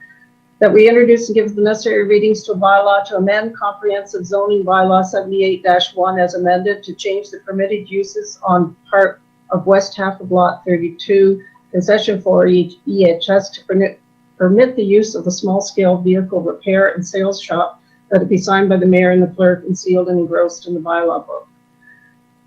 Is anyone prepared to put the motion on the floor? Councillor Nix, and the seconder? Councillor Magdalow. Okay, discussion. Deputy Mayor? I will not be supportive of this this application for the following reasons. Number one is it does fundamentally change the character of the hamlet. It's going to have an impact on well-established local businesses, both in terms of the siting of the entrance off the extension of the third line will be done at the expense of parking as well. I am deeply troubled by the fact that MTO has effectively revoked its entrance granted many years ago, obviously, to the gas station that heretofore was located on that site. Quite frankly, I think that we might be having a different discussion if the entrance was off 89. Having said that, the entrance off 89 should give us no comfort because of the busyness of that section of road and the speed with which people tend to drive on it. But I think the bottom line here is I do not understand why people buy a piece of property in the expectation of a fairly significant rezoning or a change of use. Whatever happened to the concept of optioning property with the expectation of being able to get a change through prior to actually having to purchase it?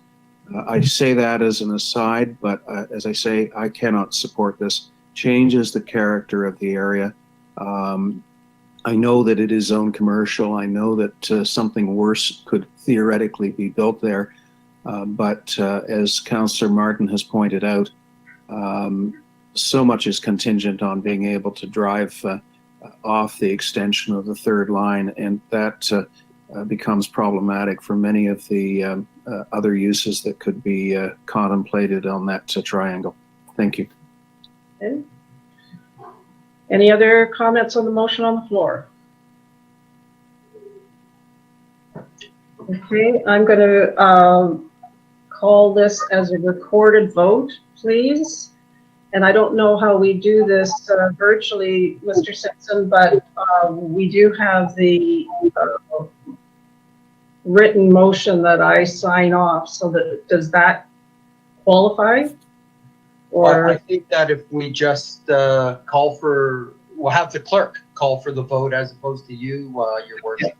Okay, thank you. That will qualify as a recorded vote. Okay, so would you do that? Sure. So the recorded vote is on a resolution to approve the zoning bylaw for the property without going into the full details of it. So Councillor Magdalow. No. Councillor Martin. No. Councillor Nix. Yes. Deputy Mayor Creelman. No. Mayor Ryan. No.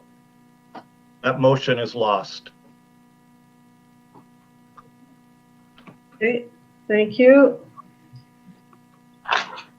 So,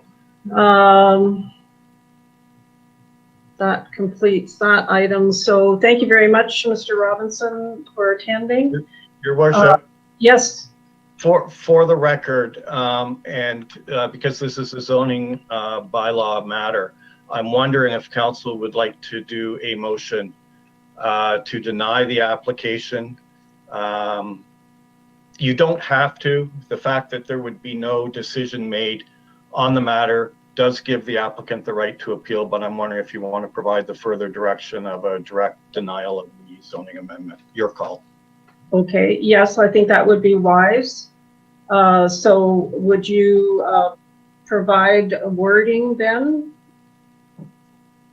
I don't have the application number in front of me, but it would be something simple that the application for zoning bylaw amendment submitted by, I guess it's in the name of Bellissimo, be denied. It's file number ZBA 2017-03. Okay, so Mr. Simpson, you have that? Yes, I've got that. Council deny application ZBA 2017-03, full throttle. Okay, thank you. So could I have a mover? Moved by Martin and seconded by Creelman. Any discussion? And I'll call for the vote. Deputy Mayor, how do you vote? Yes. And Councillor Magdalow? Agreed. Councillor Martin? Yes. And Councillor Nix? Yes. And Mayor Ryan, yes. So that passes. Okay, thank you. So Thank now you. we will carry on with the unfinished business items. So the first one on the agenda, actually I should ask first, since we've been sitting for 2 hours, would you like to take 5 minutes, 10 minutes? 5? Okay, 5 minutes then.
Uh-oh.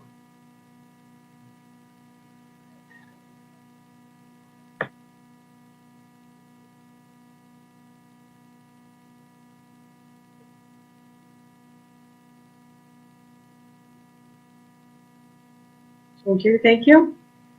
Okay, Councillor Mankalo is back on there. Great, okay. We're just going to get going again, Ralph. So unfinished business. The first item is a list of unfinished and deferred council business.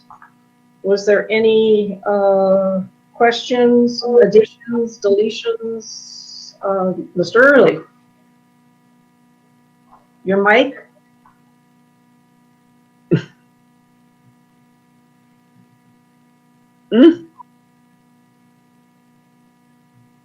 Your Worship, just before you get going, I know Mr. Parrott and Mr. Tupling have also been online since the meeting started, and I'm wondering whether you might want to consider bumping up item 4 under the new business matter, the Watermark matter, just out of consideration. So.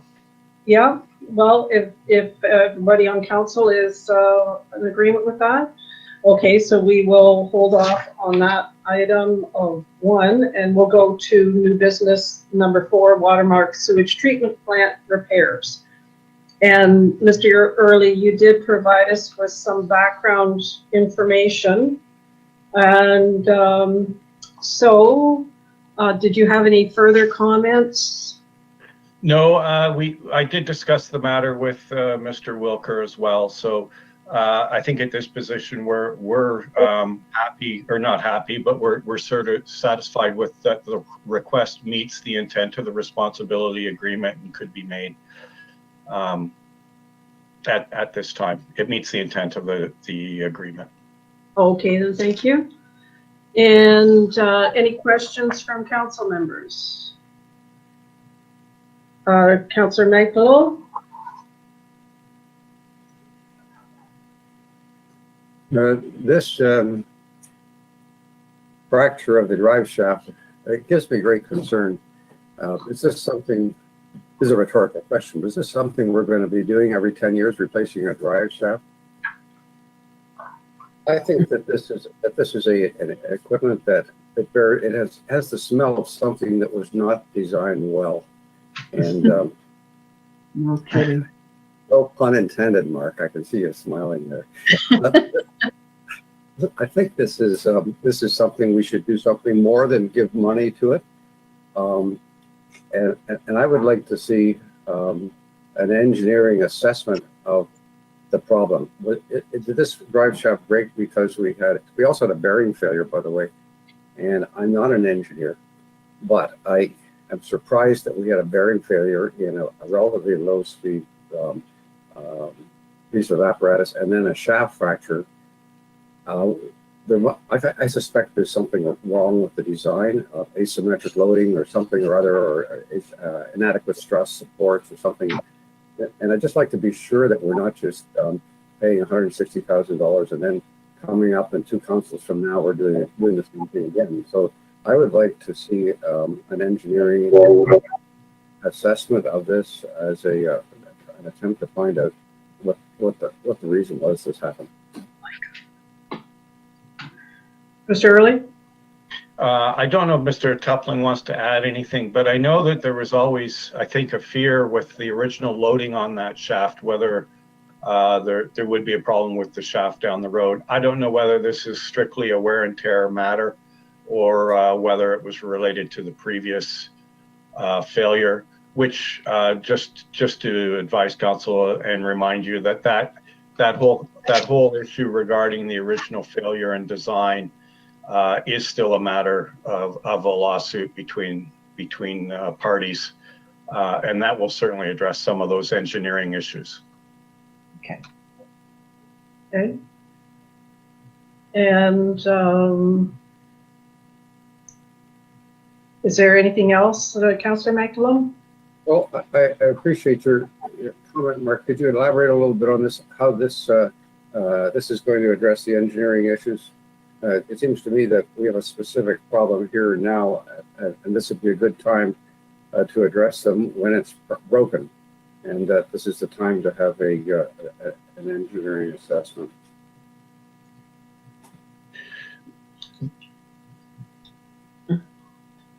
Sorry, not sure who you wanted to go there. I see Mr. Parrott's online. I'm wondering whether he wants to comment. Yes, if I may, through you, Mayor Ryan, and to members of council. First of all, thank you very much for this opportunity to put this request in front of you today. To Councillor Mantelow's request, in fact, Mr. Toppling is on the line, but we are undertaking an engineering review. We are having engineers review much of the operation of this particular facility. We did not, as you implied, expect to have a drive shaft shear at this point in time, or any point in time, actually. So we are definitely looking into why that occurred.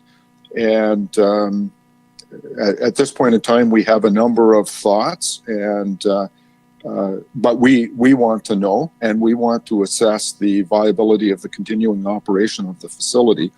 All of the repairs have been made now. They are complete. We are attempting to start it today, so we'll see how that goes. But for your information, the repairs have been made on the drive side, and with respect to the platform, which also forms part of the proposal to council. That platform has been fabricated.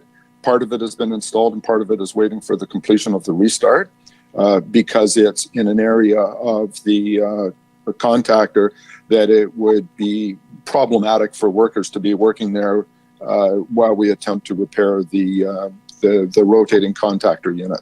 So as soon as that's done, the balance of the platform will be put into place. So we have spent the money, the fabrication and or the repair is complete, and we are moving, and in fact, we have moved forward regardless because it's urgent that we do so.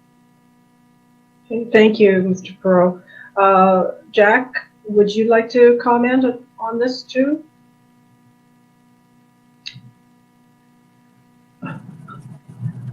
Just let me try to get my microphone. I think I'm turned on now. Brian has summarized it. Brian has summarized it, and in terms of the engineering work that is being done, we are getting some additional information, or some information is coming in, which is all going to feed into the assessment that has to be done.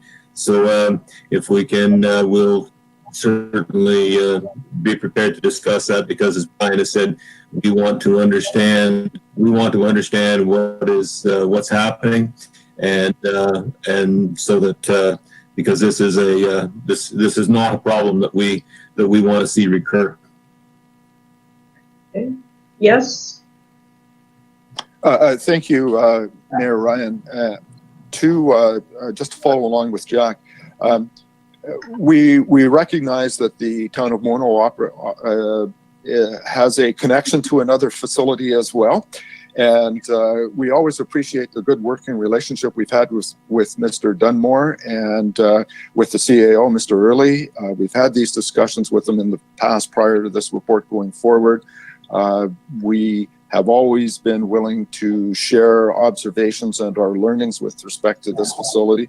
And certainly we would be pleased to have further conversations with your representatives from the town as we discover more with respect to the operation of this facility. So we do appreciate the working relationship that we have with the town, not only with respect to this, but with other matters as well. And we thank you for that. Okay, thank you. Councillor Mantelow?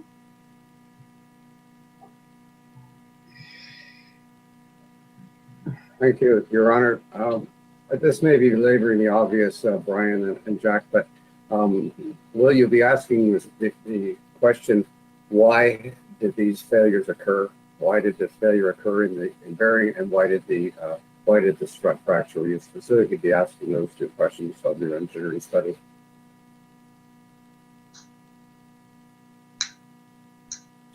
Yes, that's what we're trying to get the answer to, and to see how this pans out, and then as Brian has suggested, that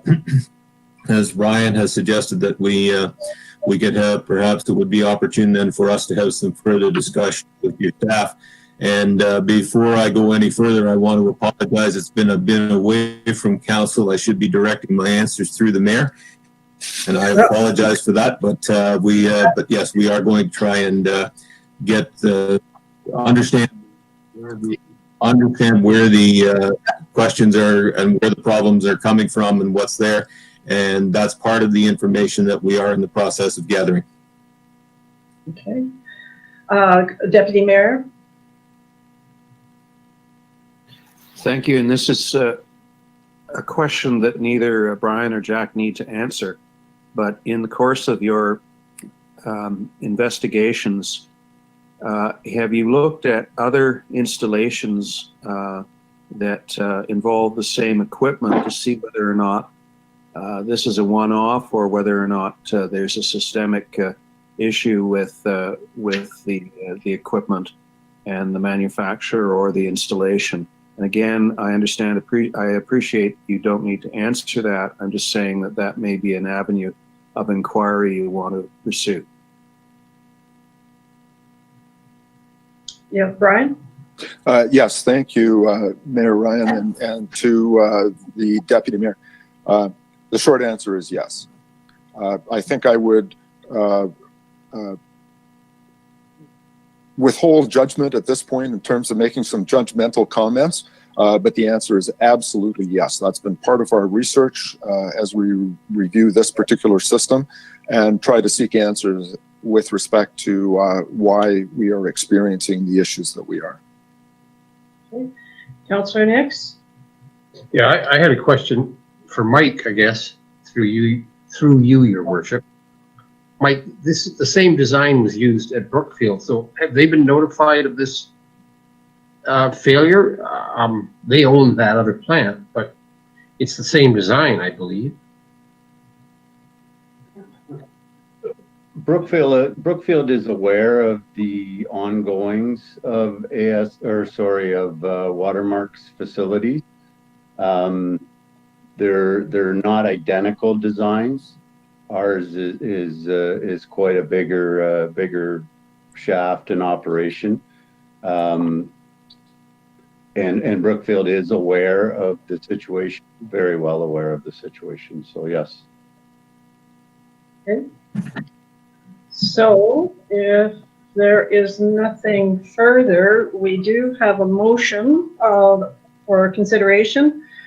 And I did sort of modify it a bit, Mr. Simpson, that council approved the request from Dufferin Vacant Land Condominium Corporation number 22, DVLCC 22, to release $70,000 from their reserve account in trust for major repairs to the sewage plant in accordance with paragraph 80 of the responsibility agreement. So the reason why I added the full name was just for the record, so people understand what we are doing. Councillor Martin, are you moving the motion? Yes, I am. Okay, thank you. And could I have a seconder? Councillor Mantlo. Any further discussion on the motion? Seeing none, I'll call for the vote. Deputy Mayor? Yes. Councillor Mantlo? Yes. Councillor Martin? Yes. Councillor Nix? Yes. Okay, so that carries. So thank you very much, gentlemen, for attending, and we trust that you will keep us posted with how you make out.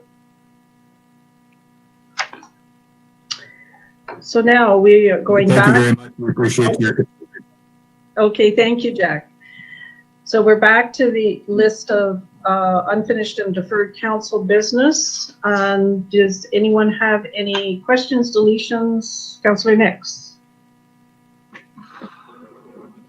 I'm partly going on memory, but on that list, shouldn't we also include the motion that Deputy Mayor Creelman introduced at the last meeting, that to consult with Indigenous people to get the wording for some land acknowledgement.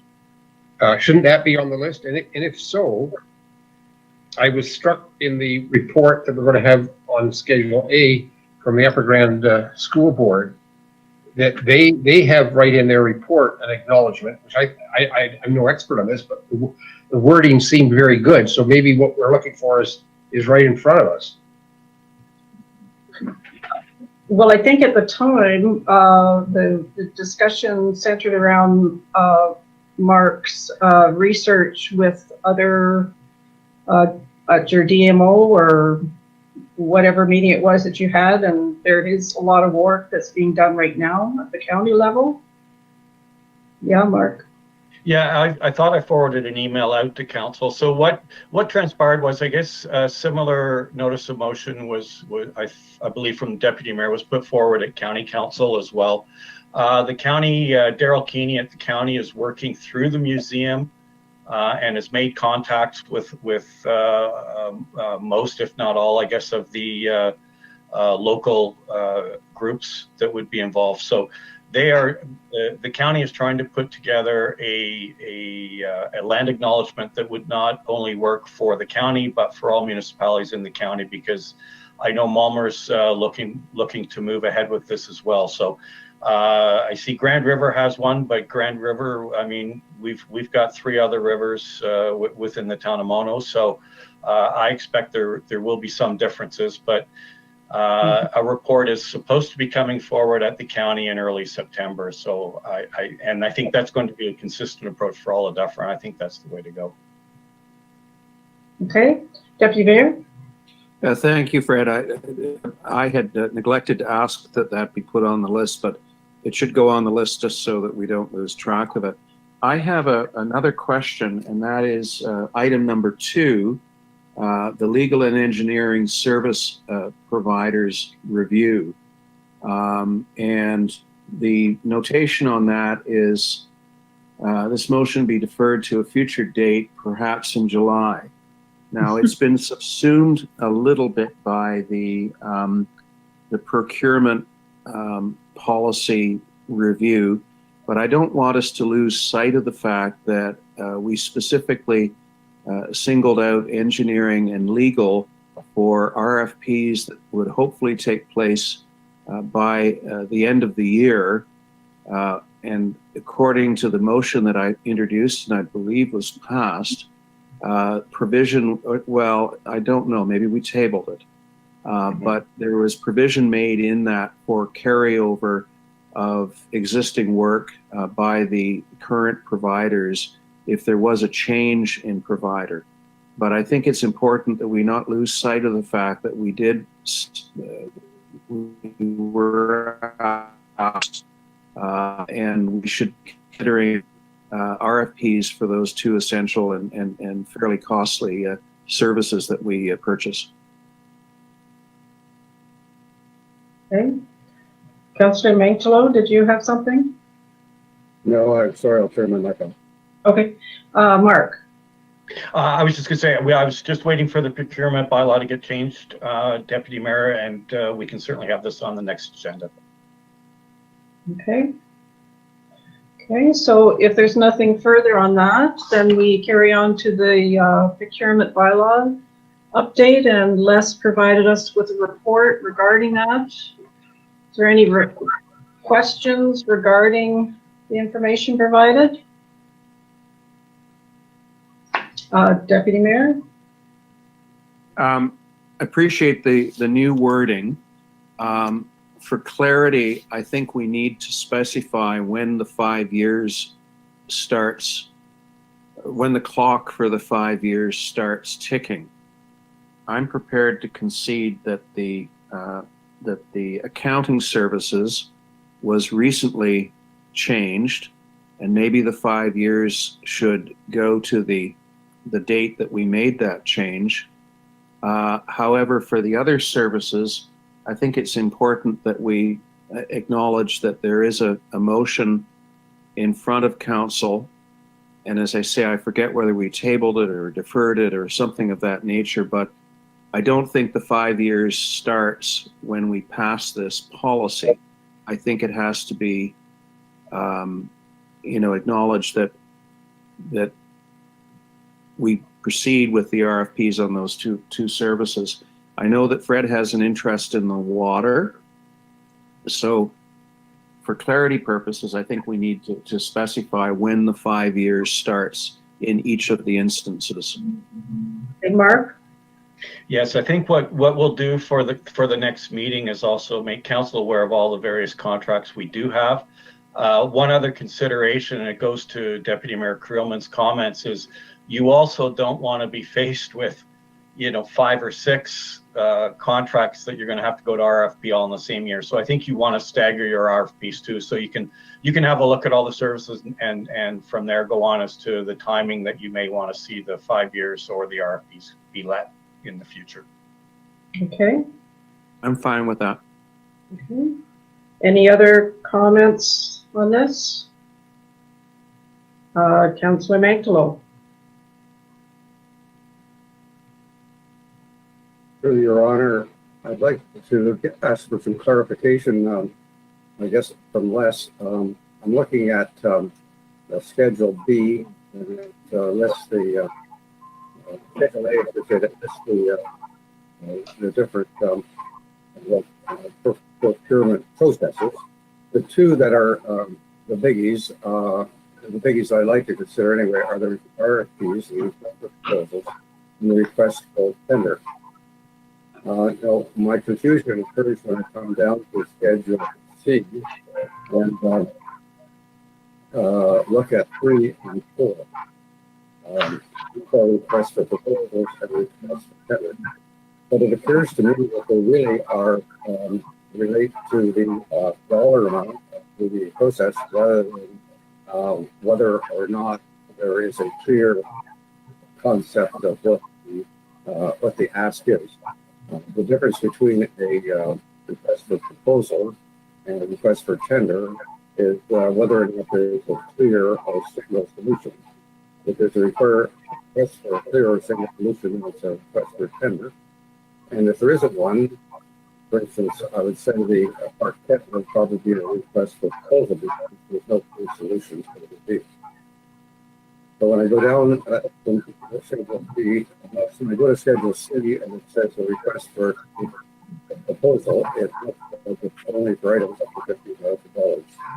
Then for a request for tender, it looks for procurement for more than $50,000. So, am I misreading that, or does this need to be tied up with it? Unfortunately, Ralph, I couldn't understand anything that you said because of so much feedback. Can you hear me clearly? You're very clear, Your Honor. Yes. All right. So your question was on schedule. I couldn't hear Ralph either. There's an echo.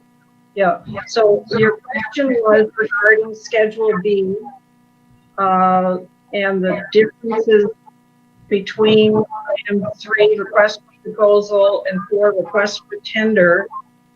And it seems to be different in Schedule C. Is that kind of? That's in the, how is the audio right now? Can you hear me now? No, you're still really breaking up. Just wondering. So you're looking for clarification on those items in Schedule B and Schedule C. But does that mean that you aren't in favor of passing the bylaw today? Like, is it something that Les can further clarify with you after the fact? No, I think that that dealing with the item as it's worded right now, and I don't think it's clear.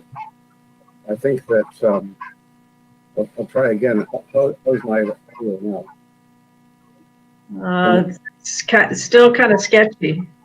Oh, okay. I'm not sure how to deal with this. Maybe I could help a little bit. Schedule B identifies the types of procurement processes, the low value, the higher value, and then when we get into RFPs or tenders. Schedule C kind of follows from B and gives you the price or the cost ranges when certain elements kick in. So definitely anything over 50,000, a tender would come in. It also gives you the option if you want to go to tender if it's below 50,000. So Schedule B, types of procurement, and then Schedule C breaks out the types of costing on the type of procurement you will have. And you are absolutely right. When there is more than one final option, like a playground, an RFP would be more appropriate. When there's paving of a road, I mean, there's only one final result, so a tender would work in that instance. So Les, I'll try again. Thank you. You clarified a fair bit. However, it appears that if it's an RFP, it's for less than $50,000. Let me just look at this. Well, an RFP can be for less than 50,000. For example, when we went with our audit services, they came in under 50,000, but we did it as an RFP.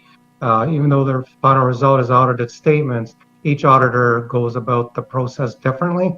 So yes, you are correct. An RFP can be less than 50,000. But it appears that it cannot be more than 50,000 according to the wording here.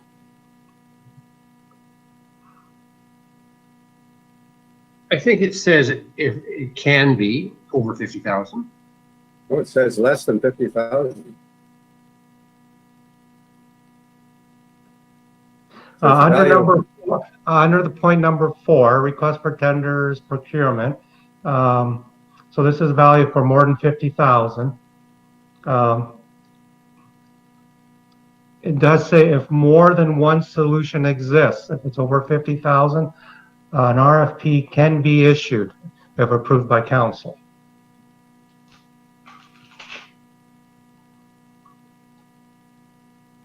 Does that help clarify?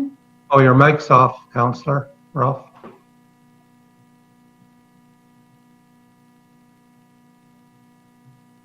I think that does clarify it, but it would be good to change the wording in number 3 so that it doesn't say that RFP is for a procurement from 10,000 to 50,000. Because at the moment it looks like you can't have an RFP for above 50,000 according to item 3. So I would suggest that it would indicate that value of procurement above 10,000 and leave it open.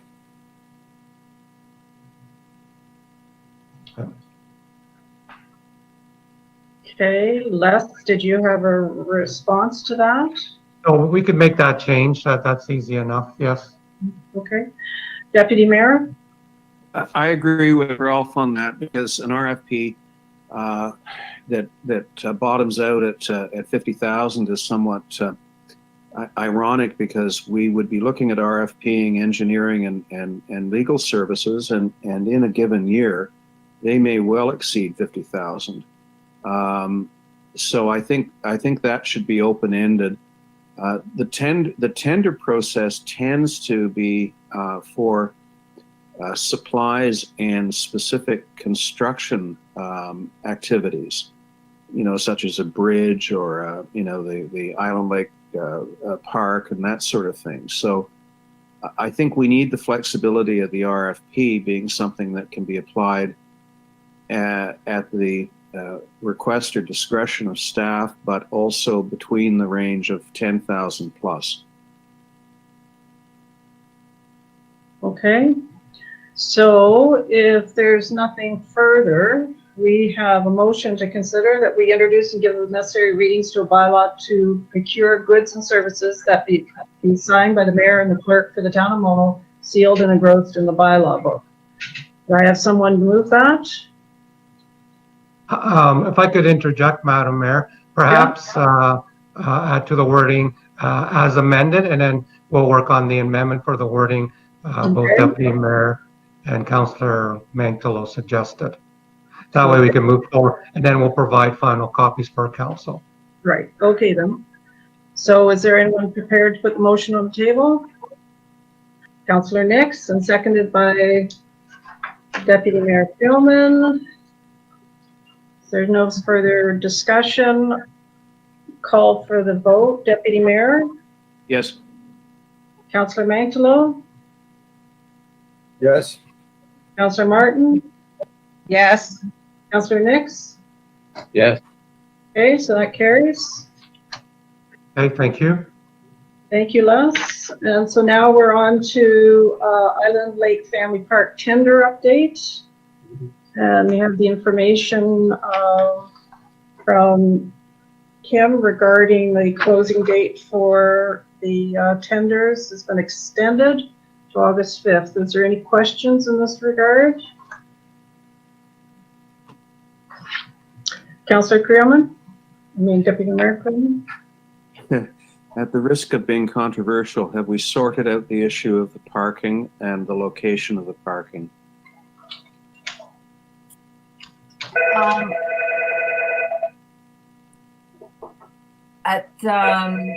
In discussions yesterday with Burnsides, they told me that the CBC has been in touch with them as far as the extending the parking lot, making it bigger, and CBC does have some concerns, so they will be following up with Burnsides, or the two will be following up with each other and getting back to us in that regard.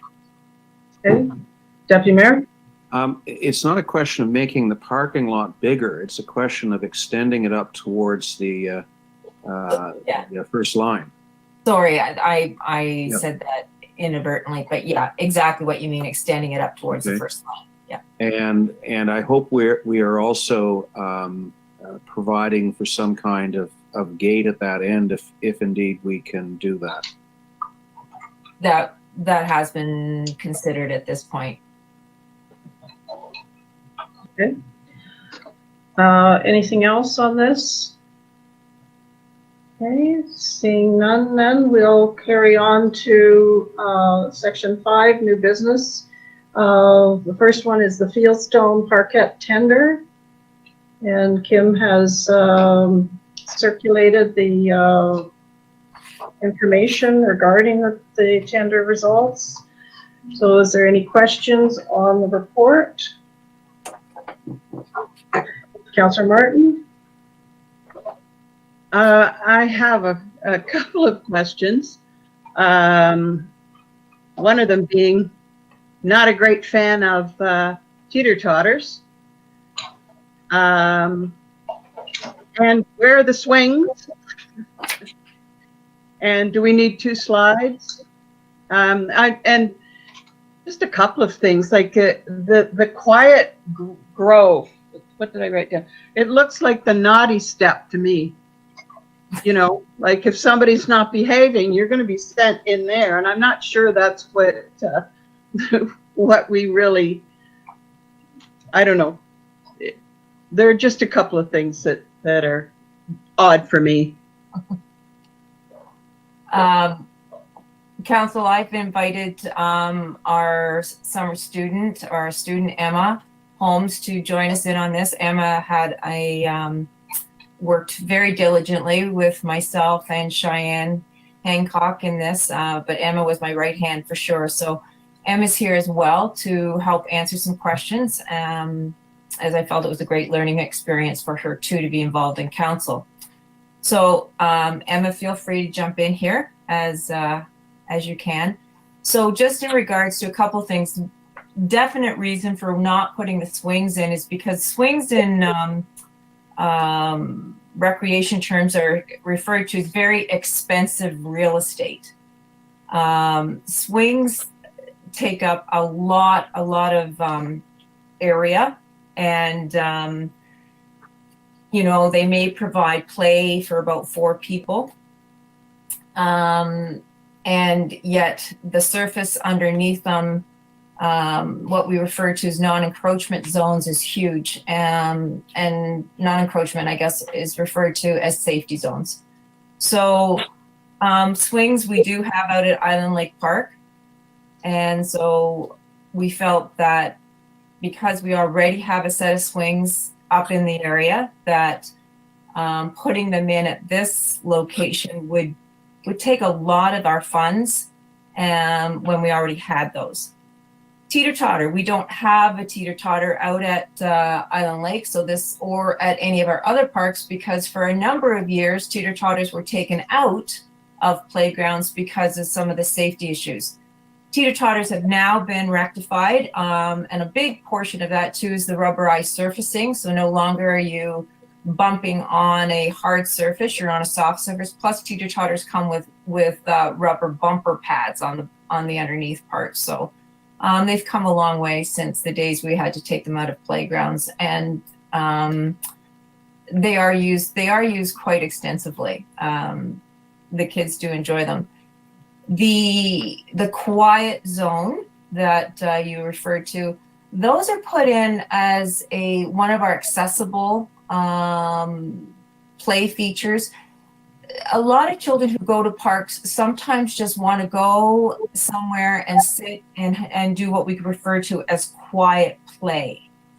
And that's why that's put in there. As a matter of fact, that was one of the features that the team of Cheyenne, Emma, and myself found very attractive to this playground, was that it did provide that accessible feature for those children that sometimes just want to go and play. It's certainly not meant to be a spot where, you know, it's quiet time for you, you have to go and sit there. But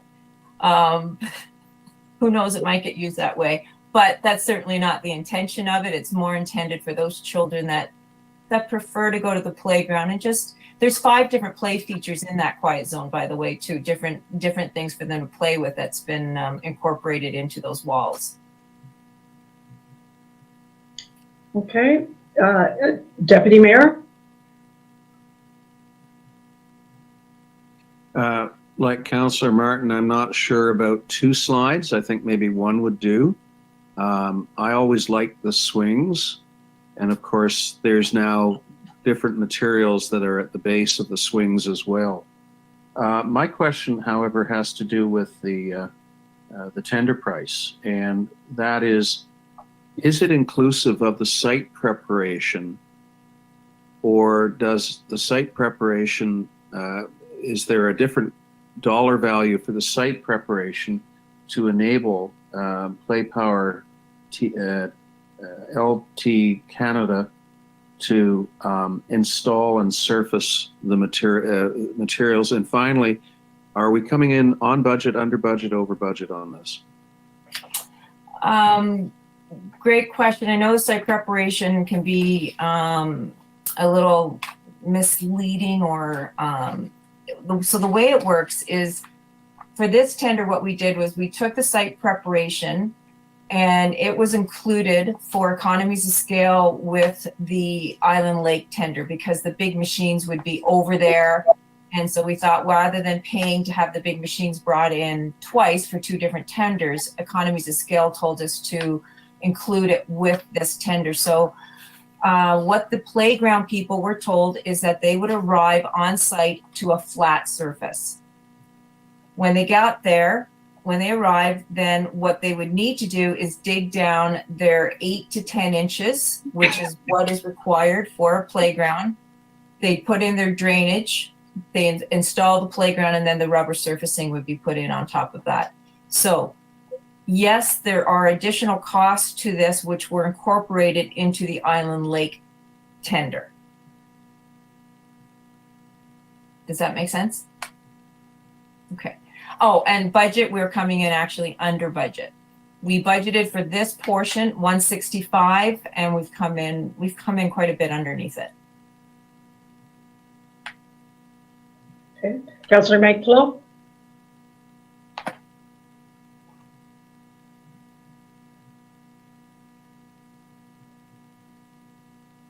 There, always, can you understand me? Yep. Okay.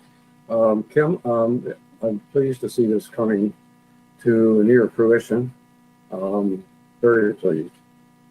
I have some concerns about some of the play items, and I really hesitate to jump in here, as I'm not an expert in recreation. I am an expert in grandkids, though, and I did a very high level survey this morning with an 11-year-old and a 9-year-old who used playground equipment for many years. And asked them each separately and isolated what was their favorite piece of equipment there. I was a little bit surprised because for each one it was a swing. Their second favorite was a slide, and the third was a monkey bars. So there are a few items that are in this collection of playthings that do make me wonder. One is the two slides, that we need two slides, and I've also experienced with hyperactive kids, and the way to deal with them is to make them exercise, not to let them stand in front of something. So I have a concern about this quiet area, whether it really belongs in a playground.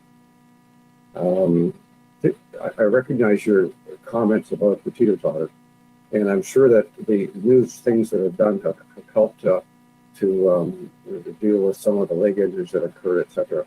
I looked up a survey from the United States, and it probably goes with the old style teeter-totters, because it was 2009 to 2014, and it was about injuries in children's playgrounds. It was by a large consumer group.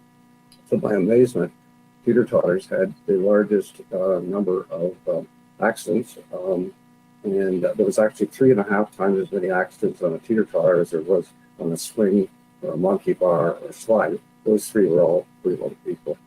I wonder if it's really, now I know that it's legal now or acceptable within your regulations, but I wonder about placing it there. I have this question, I guess, what are the most appropriate things to have here? And I'm wondering if we shouldn't be modifying them a little bit. Get rid of one slide, work in a swing, probably get rid of a teeter-totter, and probably get rid of the calming grove. I think it's called a calming grove. So that's my suggestion. And then I have one question. They're very interesting. I don't know what it's called, but it's a lace network. It's sort of like a spider web upside down with a hole in the center. And I think there's a rope walkway as well. Looks quite interesting. And do we have any feedback on use for this? Is it and furthermore, have there been any injuries? One of the main causes of death in playgrounds has been strangulation, where kids have got caught in some way or other on some item. And do we have any information about the safety of this and the use of it, or is this something entirely new that we're looking at? Okay, so a few questions there. First of all, I'm just going to deal with the slides because though that has been brought up a couple of times now. This play feature is designed to meet the needs of children from 18 months to 12 years of age.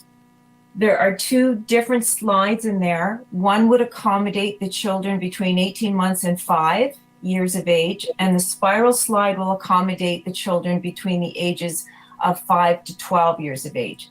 That's the reason for the two different slides, because we've got two different sets of age groups. You'd be hard pressed to find a playground with one slide. The majority of playgrounds now have a minimum of 2. A lot of them have 3 to 4. So I would encourage you to rethink wanting to take a slide out of there, because you're going to be taking it away from one of those age groups. As far as the climbing nets now are one of the most popular play features in a playground. All nets, as with all equipment, has to meet what we refer to as CSA standards, and we wouldn't be allowed to put them in unless they did. Do I have actual data as to injuries on each of these different play features? No, I don't. But I can certainly, do a little research on that. But I'm very comfortable in recommending to council a play net, because I know that if it didn't meet our CSA guidelines, we wouldn't be allowed to put them in. And as far as, I'm just trying to think what else you referred to. Teeter-totters, yes, I can certainly replace that with another piece of equipment. Swings, the other thing that we have to think about is swings is there has to be, with the COVID guidelines of 6 feet apart.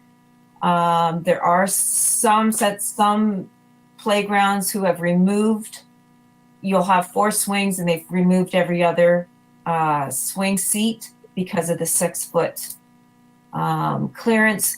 So again, that's something to consider. If you want to put swings in, we will lose at least half of these play features. You will cut the number of play features. That's how expensive swings are.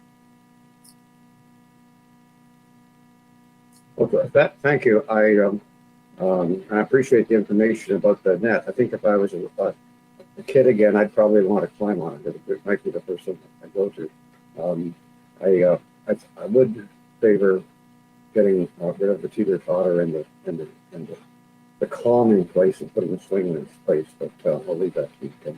If I can just jump in here, one of the we did have some comments from moms in our office and grandmoms in our office, and I will say that one of the things that they liked about this playground was that calming room. So I guess it's just, it's your perspective. Some moms, in our office said, that's a fabulous thing to have in a playground. Fred. Yeah, if I could just jump in here, and with total respect for my elder counselor, who I've spoken to about this issue of the playground, I really don't know much about it, but I do know that Kim and Emma have put a lot of work into this, and I'm quite prepared to take their opinions on this, Ralph, in terms of what should be there and at what cost and who should install it. So I'm going to make the suggestion that my position is, let's go for it. Okay, thanks. Okay. Any other comments? Okay, so we do have a motion that council for the town of Mono will accept the bid price of $147,415.90, including HST, from Play Power LT Canada Inc. for the supply and installation of playground equipment and surfacing at the Fieldstone Parkette. Someone prepared to put the motion on the floor? Councillor Nix, and could I have a seconder? Anybody?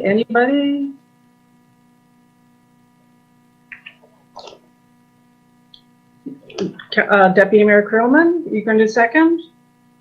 I'll put it on the floor for discussion, further discussion, or a vote. Okay.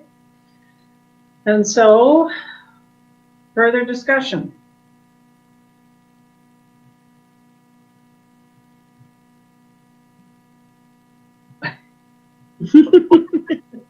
Councillor Martin. Okay, I guess we need to further discuss. Did you say, Kim, that we could take out the teeter-totter? Or, I mean, that came up. We are about to vote on the whole thing. I just wondered if there were any amendments, adjustments that were going to be made. We can certainly take out the teeter-totter and replace it with something of, equal monetary value there. We've got space to put in, I don't know if you see there's what we refer to as a rocking bumblebee. It's basically a cross. We as a committee, Emma, if you want to jump in here, talk about what we did speak about as a committee in replacement of the teeter-totter. Emma? Oh. I don't know. Okay. Okay. anyways, I just, there's other features like there's a bouncing, what do you call it? Ladybug, that we could put in there. Like there's similar, what we refer to as bouncy toys that, sure, I can replace the teeter-totter, no problem. Okay. Councillor McTlow? I appreciate all the discussion, and I could vote for this if we put my favorite item in there, which is a swing, and we take out whatever is needed, such as the grove or the teeter-totter. If I can just jump in there to put in, if I were to put in just a one bay swing, we're looking at probably $20,000 minimum. The teeter-totter is approximately $1,500. Well, it's my top item. So the swing itself is probably about maybe $6,000-7,000. It's the amount of space that it takes, and then the surfacing that you have to put underneath it. It's not underneath, it's to the sides, it's to the front. It's what we call an XY axis to fro motion that we have to keep people away from. And what is the surfacing, Jim? Pardon me? You said that you have to put surfacing underneath it. What do you put underneath it? It'd be the rubberized surfacing, and it's what we refer to. The big thing with swings is you have to have what we refer to as a non-encroachment zone all around the swings, and the amount for it is what we refer to as 2xy, which is xy is the to-fro motion of the actual swing. So if a swing is 8 feet, we'll say, that means you've got 16 feet of motion front and back. So that's 16 feet. And then in addition to that, you have to have what we refer to as the non-encroachment zone of another 6 feet in front and another 6 feet in back. So now we're up to 28 feet. And that's just the to-fro side and not the side-to-side motion that we have to have. And by the time you put a surfacing in there, that's where you're getting into your expensive real estate. I certainly cannot take out a teeter-totter and put in a swing for the same cost. Your worship. Surfacing is the same material as you're putting on the whole parkette, or are you putting something else in it? No, it would be the same material. You're right. It's just it would have to be an extension of the material. We'd have to add to it. Probably put the swing off to one side so that it gets well off to one side. well off to one side. Okay, thank you. Well up. In all playgrounds, you'll notice that the swings are well away from the actual playground equipment. Okay. Well, I could support it with that change. Okay, Councillor Nix? I was going to say again, let's go with the design they've got, and I'll volunteer Councillor Manklow and Councillor Nix to do a safety test on the teeter-totter. I wouldn't get on that teeter-totter with you for the world. Okay. I know you'd bounce me right off. We do have the motion on the floor, and if there is no further discussion, so I'm going to call for the vote. Deputy Mayor? Yes. Councillor Manklow? No. Okay. Councillor Martin? Oh my God. Yes. Councillor Nix? Yes. Hi, Ralph. That carries. Let the record show I was reluctant, yes. I don't get the swing thing. Well, maybe we can incorporate it somewhere else down the bank. If council will like, I can get a cost for adding swings. I mean, we can go ahead with this design. Or maybe it could be a consideration to put swings in another area away from that particular part. It would have to be away from this area. Yeah. Okay, so on to item 2, COVID-19 service delivery and recovery. So we have a report from Mr. Early, very comprehensive. Did you have anything else you wanted to add, Mark? The only thing I would add, and I sent it out in an email yesterday, was that it also formed a basis for a lot of the discussion yesterday at the LPAT hearing, and they were happy with what we were proposing in that report as a balance for the public to be involved when necessary, and also allow for proper management of a hearing with witnesses. So.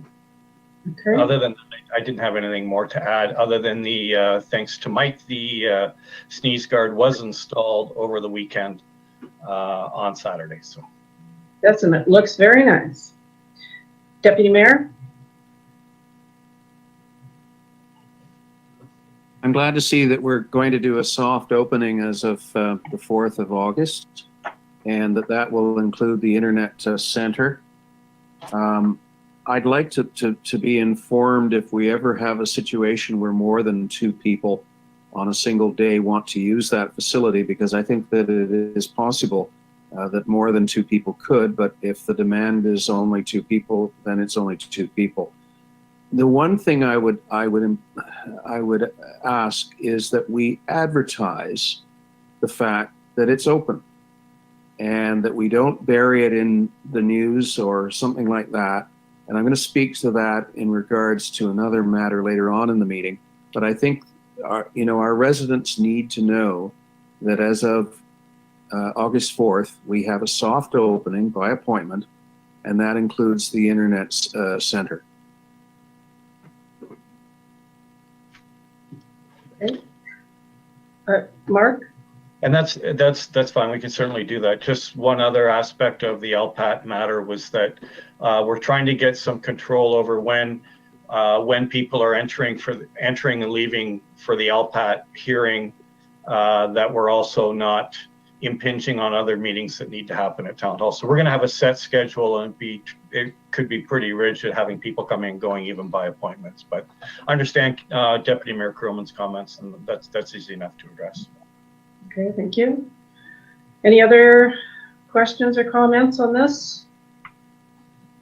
Seeing none, we have a motion that council receive the report from the CAO regarding COVID-19 service delivery and recovery dated July 23rd, 2019. Could I have a mover? Moved by Martin and seconded by Krillman. Any other discussion? Call for the vote. Deputy Mayor? Yes. Councillor Mantalo? Yes. Councillor Martin? Yes. Councillor Nix? Yes. Okay, that's carried. Item 3, virtual and in-person blended council meetings. And so Andrew has provided us with a report regarding this. And any questions of Andrew's report?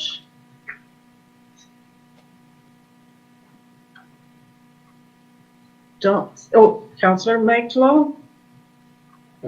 Andrew, I tried to look up this I lost the term now.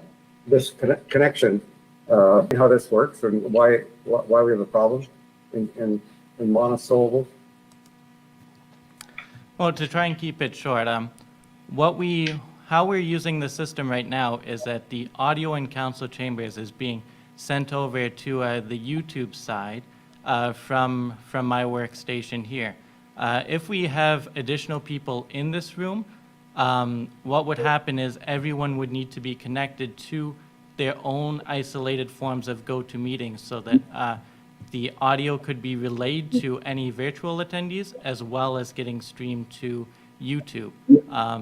That provides quite a bit of overlap with audio, and even for other people in attendance in the gallery, for example, getting that audio would require both the speakers as well as people's personal computers, unless we use a mixture of headphones to help isolate the sound. And it kind of isolates everyone within their own bubble and doesn't allow for a full participation in what we would typically consider normal. So we do need a bit of a bridge there to sort of facilitate it and bring everyone together without forcing us to be in isolated little bubbles. Okay. Deputy Mayor? I think we should let Andrew pursue some solutions to this. I had to read it a couple of times before I got it, but correct me, Andrew, if I'm wrong. It's essentially a lag issue, is it not? There's part of it that's a lag issue. So one thing would be if we were all in council chambers and using GoToMeeting, that the sound would need to go over through the speakers. So when you're speaking, you would get that audio back in a quite delayed fashion, which would be problematic both for you as a speaker as well as anyone in attendance who'd be getting almost this array of the same sound being broadcast, which is why you would need to have headphones that are isolating the noise around you and a microphone that isolates your sound going in. Correct me if I'm wrong, but this would be an issue for us if we were to entertain delegations by way of a GoToMeeting or some other technology. Is that correct? That's correct, yes. Okay. I notice in an item that's further down the agenda that the province is coming a long way in providing for what I hope they would, including allowing proxy voting by a member for a member of council who can't attend. I thought that was fairly innovative, but if there's no harm in simply finding out what the solution is and how much it would cost, I'd be in favor of that, although I wouldn't necessarily be in support of spending a whole lot of money on it, even though this was my idea. Our AV company is looking into a solution, and from what they've shown, and I've provided the simplified schematics, it does look very promising, and I think it would work really well. Andrew, do you have any idea how long it will be before they find that piece of equipment to do the testing? I just got informed that they were preparing the quote, so it sounds like they found it and were able to test it out and make sure that it's working. I do have some additional questions once the quote has been received, such as the type of, we would essentially need an additional computer in the one room to hook up and connect all of the feeds, acting as sort of a host GoToMeeting. Okay, thank you. Fred? Andrew, did we get a preliminary quote suggesting somewhere in the neighborhood of $10,000, not counting our own equipment? I believe so, yes. I believe that came in pretty early this morning, and I haven't had a chance to take a deep dive into it. So it gives council a general idea that we're probably looking, in that neighborhood. So again, that was about $10,000. Plus, we'll have to supply our own PC to the system. So I guess the question is, does council want us to continue to pursue this, and with the likelihood of being able to bring an actual quote at the next meeting? I would say so, because it doesn't hurt to find the information. So we need to know before we just made a decision. So as soon as we can have them provide that information to us, that would be great, because that'll be the August 19th, 18th meeting. Yeah. So, Deputy Mayor? Does this problem arise because we're trying to do too much at once? We're trying to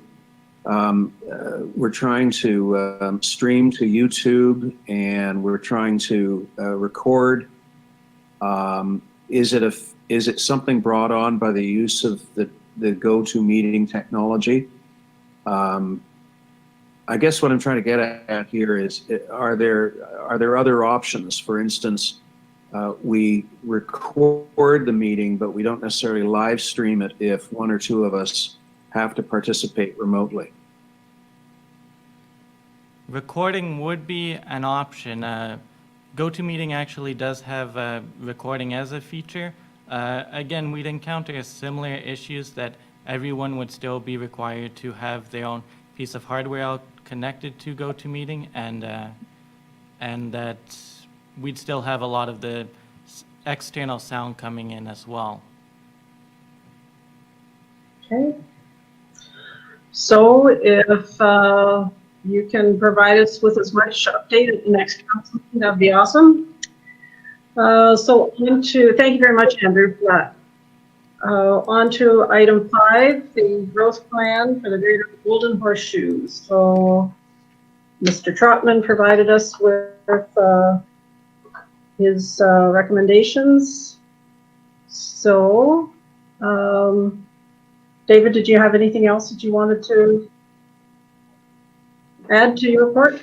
I would just say this is a follow-up from reports I did from last year in January, February regarding proposed changes to the growth plan, and then again back in October for the upcoming review of the provincial policy statement. So I mean, the focus here is really on the fact that the Schedule 3 and 7 to the growth plan 2017 has been consolidated, as it were, to the one Schedule 3, which assigns the growth to single and upper tier municipalities. And it has added a little bit of growth to Dufferin County on both the housing side and employment side.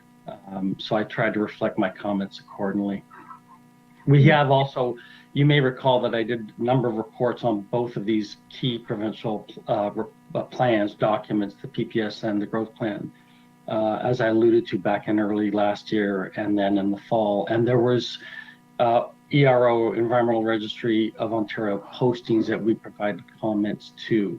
So this really is a focus on the amendment, and really the Amendment 1 and the Schedule 3. Okay. Councillor Nix? Yeah, David, at the end, you're suggesting you're going to write a letter saying that you're basically in favor of these changes, right? And I think it's too late for some of this, from my perspective, but there's a few, and I'm curious about why are we supportive of taking out the growth targets for individual municipalities? Don't answer that yet, because I've got a bigger question. I mean, I don't really care about that one. So we have one for Dufferin County, but we don't have one for individual municipalities. I'm just not sure why we're in favor of that. The bigger issue, and I think it's getting too late for it, because I forget how it comes in. Is it the provincial policy statement that changed the prohibition about putting aggregate pits or ignoring endangered species when you're putting aggregate pits in the natural heritage system? And this is just bringing it into a line, or is it too late for the town to comment on that? Because I'm not in favor of that. In fact, going on memory, and correct me if I'm wrong, we have an application for a gravel pit now in Mono. It's going to LPAT. And if I remember the original plans for that, they very carefully drew lines around where there was butternut trees, and the pit would not go into those areas. I'm assuming that's all off the table now, that we can chop down butternut trees all we want if we got gravel underneath them. So the one change, and there was commentary that I provided back to I think it was ERO 19-0279 last year about the proposed changes of aggregate into or permissions in sensitive land. So yeah, one of the changes is to remove the policy test for aggregate activity in endangered habitat. But my understanding is that the province is saying the Aggregate Resource Act, through the licensing process, can better apply conditions to mitigate and protect. I mean, that's what I've understood on as part of that particular portion of the amendment that's being proposed. Whether that comes to fruition or I don't know. Certainly the CELA, the Canadian Environmental Law Association, they have from the get-go, in a very stalwart fashion, opposed any changes to the PPS as it's written now, and also certainly natural for protection of natural heritage and habitat. I've already alluded to it, as I said, in the 0279 commentary with respect to that matter. We said at that point in time that we didn't support that. The real focus here for me was to put forward the revised schedule. It's an interesting point where you say that we now have not township specific targets, but I don't know that as a rural municipality, we need to be overly concerned about that. And the overall targets increase, the employment targets increase. Dufferin County, the team are quite aware, for example, through the review they're doing, that we have we're wanting to consider possibly an expansion to the Coles Crescent Industrial Park area. That will still have to go through our own zoning review. As for housing, there hasn't been I haven't seen any more recent pressures lately for housing developments of a suburban style that's in the south of the town. Mark? I was just going to say, David's recommendations are silent on the aggregate issue. If council wishes, I would think that it's very simple to just add to those and just say that the town remains firmly opposed to the changes that have been made across the board for aggregate operations in Ontario. That sounds good, Your Worship. I think everybody's nodding, so I think that would be a great addition. Okay. Okay. So, is there any other questions of David?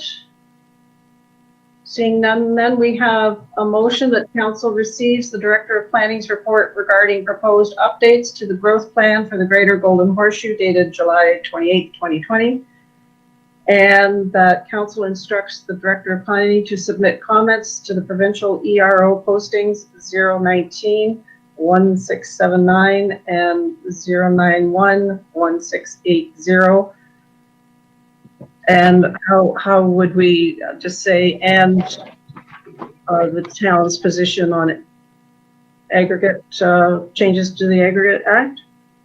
We could add that, that we don't support the removal of that provision, which is policy 4282 in the amendment. Okay. Fred Simpson, did you get that? Yes, I did. Though I think you could, if you want, just leave it generic, as in including discussions today. Sure. Okay. So could I have a mover for the motion? Moved by Nix and seconded by Krillman. Any further discussion? Call for the vote. Deputy Mayor?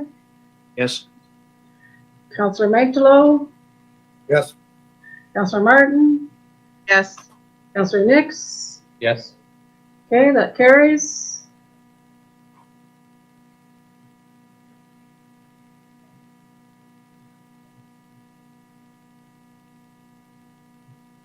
And so now, internet developments.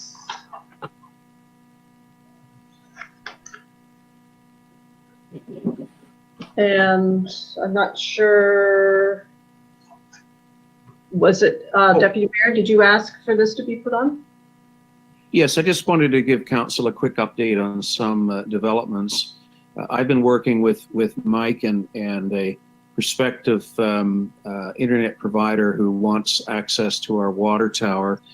It's going fairly well. It's a little bit slow. We've been able to come up with what we think is a pretty good agreement. There's engineering work that needs to be done by Watermark to determine what's required, if anything, to install the equipment at the top of the tower. This will open up large areas of the town to another alternative provider apart from the ones who are currently in the vicinity. And I'm feeling optimistic about a second provider who might want to have access to the tower as well. So that's going well, albeit a bit slow, but we're working on it. So I just wanted everyone to know that we haven't lost sight of that. And again, thanks for the motion that opened up that opportunity. It's good work. Okay, so on to Schedule A. Fred, Nix, do you have anything on Schedule A? Yeah, just a maybe only one thing, I guess, which is the permit to take water for the Hockley Valley Resort. I mean, if you think 7,000 liters a day is something to be concerned about, the only thing I don't know, to be honest, is what their current permit allows. So I don't know how much they're increasing it. But what I would suggest, and I had already mentioned this to Ralph, I don't think the municipality is a commenting agency. I could be wrong, Mark, on that. But the Conservation Authority is, or at least it certainly used to be. So I have asked Ralph already to make sure that he, and I'm sure the NBCA has been circulated with this application. It just seems to be, when you look at the amount of water they're taking out of, well, they're taking it out of 2 ponds that they own, but they're also taking, what is it, Ralph, 6 million liters a day or something out of the river. That strikes me as an awful lot of water. And I don't know whether it has a negative impact or not. But I have phoned, or Ralph and I have talked. I wanted him to pursue this because I think the Conservation Authority is a commenting agency on this application. Okay. And Mark?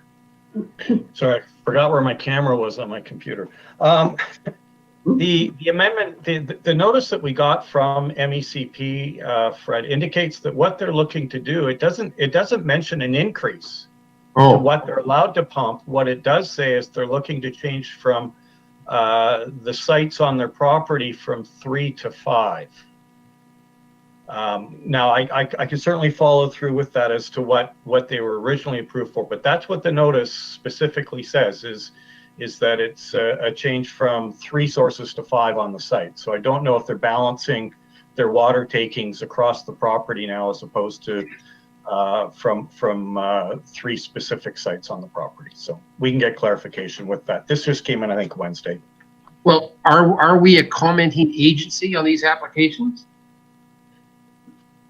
We were not provided it. We've just been provided the notice on the ERA. I don't know. I would say if probably through MECP, no, we're not a formal commenting agency. We get notice because it's in the municipality, whereas they would provide a specific right, I guess, to say the conservation authorities to comment back on the technicalities of the application. Okay. Is there anything else, Fred, on Schedule A? Well, I already brought to your attention, and Mark has explained, and Deputy Mayor Creelman, that they're doing this at the county level, but I was impressed with the wording in the Upper Grand School Board's annual report, that they have their acknowledgement to Indigenous people in this area. Whether or not it works for the whole county, Mark, I don't know, but they've already got wording in there, and Deferred County is part of Upper Grand. Yeah, I'll forward the Upper Grand wording to Daryl as well, so he's got it. Okay. So, Sharon, did you have anything? No. Okay. Ralph? I think, Fred, this is it's covered in the introductory sentence from Michael Brzezinski. He says the email message we sent you as a result of requirements of the internal new water taking and transfer regulation. The regulation requires that the Minister of the Environment and Climate Change notify municipalities and conservation authorities of applications for permits to take water and draw water. It doesn't say that they want comments. It's just that it seems to be a notification to receive this. However, it does say here that if the water in the Nottawasaga River starts to flow backwards, they're to be notified. Okay. You had nothing else on Schedule A, Ralph? Well, I don't, thanks. Okay, Deputy Mayor? Yes, two things. Item number 7, the report from Watson and Associates. Just a question for Les. Are there any things in the list there that we are not currently collecting for, or do you have any comments on the community part of it? The new list that they added are for services that Mono does not provide, like they're looking at collecting for long-term care, transit has already been, they expanded those uses. As far as the CBC charge goes, initial legislation was a transition period of 1 year. We are now allowed up to 2 years, which means... Is there anything on the list that we should be considering from the standpoint of reopening our development charges bylaw, or is it all more single tier or county tier that is involved? As far as new services, no, but we will have to open up the DC bylaw only as to remove the soft services and set up the new CBC charge. Okay, thank you. The only other item on that list is item number 9, amendments to the Provincial Offences Act. They're all good. They finally recognize the necessity of dealing with a lot of stuff remotely, such as asking for a POA trial. Used to have to do it in person. They're now saying that you can do it remotely. And then finally, and it's already been addressed earlier, and that is amendments to the Municipal Act to allow for proxy voting and expanding electronic participation in municipal meetings. I just asked Fred if he could have a look at that to see whether there's anything that we need to do to change our procedural bylaw to come into conformity with some of those innovations. Yeah, it will need to be changed to be able to take into account. We're quoting a section that no longer exists in the Municipal Act. So we'll have to make changes, notwithstanding the possibility of proxy votes, but just for the virtual. Okay, so if there's nothing further on Schedule A, I ask that we accept Schedule A to this agenda. Could I have someone to move? Moved by Martin and seconded by Creelman. And how do you vote, Deputy Mayor? Yes. And Councillor Magdalo? Yes. Councillor Martin? Yes. Councillor Nix? Yes. Okay, that carries. And now we're on to reports from staff and council. So we'll start with Les. Okay, thank you, Madam Mayor. Just wanted to make council aware, we're looking at a software upgrade for our water billing system. We kind of came across more accidental. We had to replace Kathy's laptop that she uses doing the meter reading. And at that point, we reached out to our software provider for the billing to help us install it on the new laptop. At that point, they advised us, they now have a software with iCloud capabilities. So basically, I mean, moving forward with working from home with COVID, it kind of lines right up with this area to proceed. So basically, we'd be able to do meter reading and then do a billing from home. With the iCloud capabilities, there would be backup to the iCloud, and that helps us with if there is any disaster recovery down the road. So we're just looking at pricing from them, and at the moment looks favorable. It's a matter of them having the time and Jake having the time to install the software. Okay. That's it for Treasury. Thank you. Okay, any questions of Les? Seeing none then, Kim, did you have anything you wanted to update us with? Just a couple of things, Council. One is to let you know if you're going by Mono Center Park, you might want to take just a quick boo in there. We have spent the last couple of weeks replacing all of the boards on the multi-purpose pad. We had some safety and liability issues there, so they've all been rectified now. And the multi-purpose pad looks like it's brand new. It's gotten a great new facelift, and that's all been done in-house by Dave Mikowski and Shelby Robinson. So just wanted to send a thank you out to them for doing a really good job on that. Saved us lots of money by doing it in-house as well. The other is, I'll just bring this to council's attention. Just this last weekend, personally, I was at both Wasaga Beach and up in Niagara on the Lake at one of their parks. And I noticed that all of their picnic tables were out at both of these facilities and people were using them for sure. We still have ours chained and non-usable, and I didn't know whether or not council wanted that changed or to stay the same at this point. Well, it seems a lot of people are out there doing their social distancing, and they're in parks, they're on patios, et cetera, et cetera. So maybe we should be reinstating them. What's the rest feel?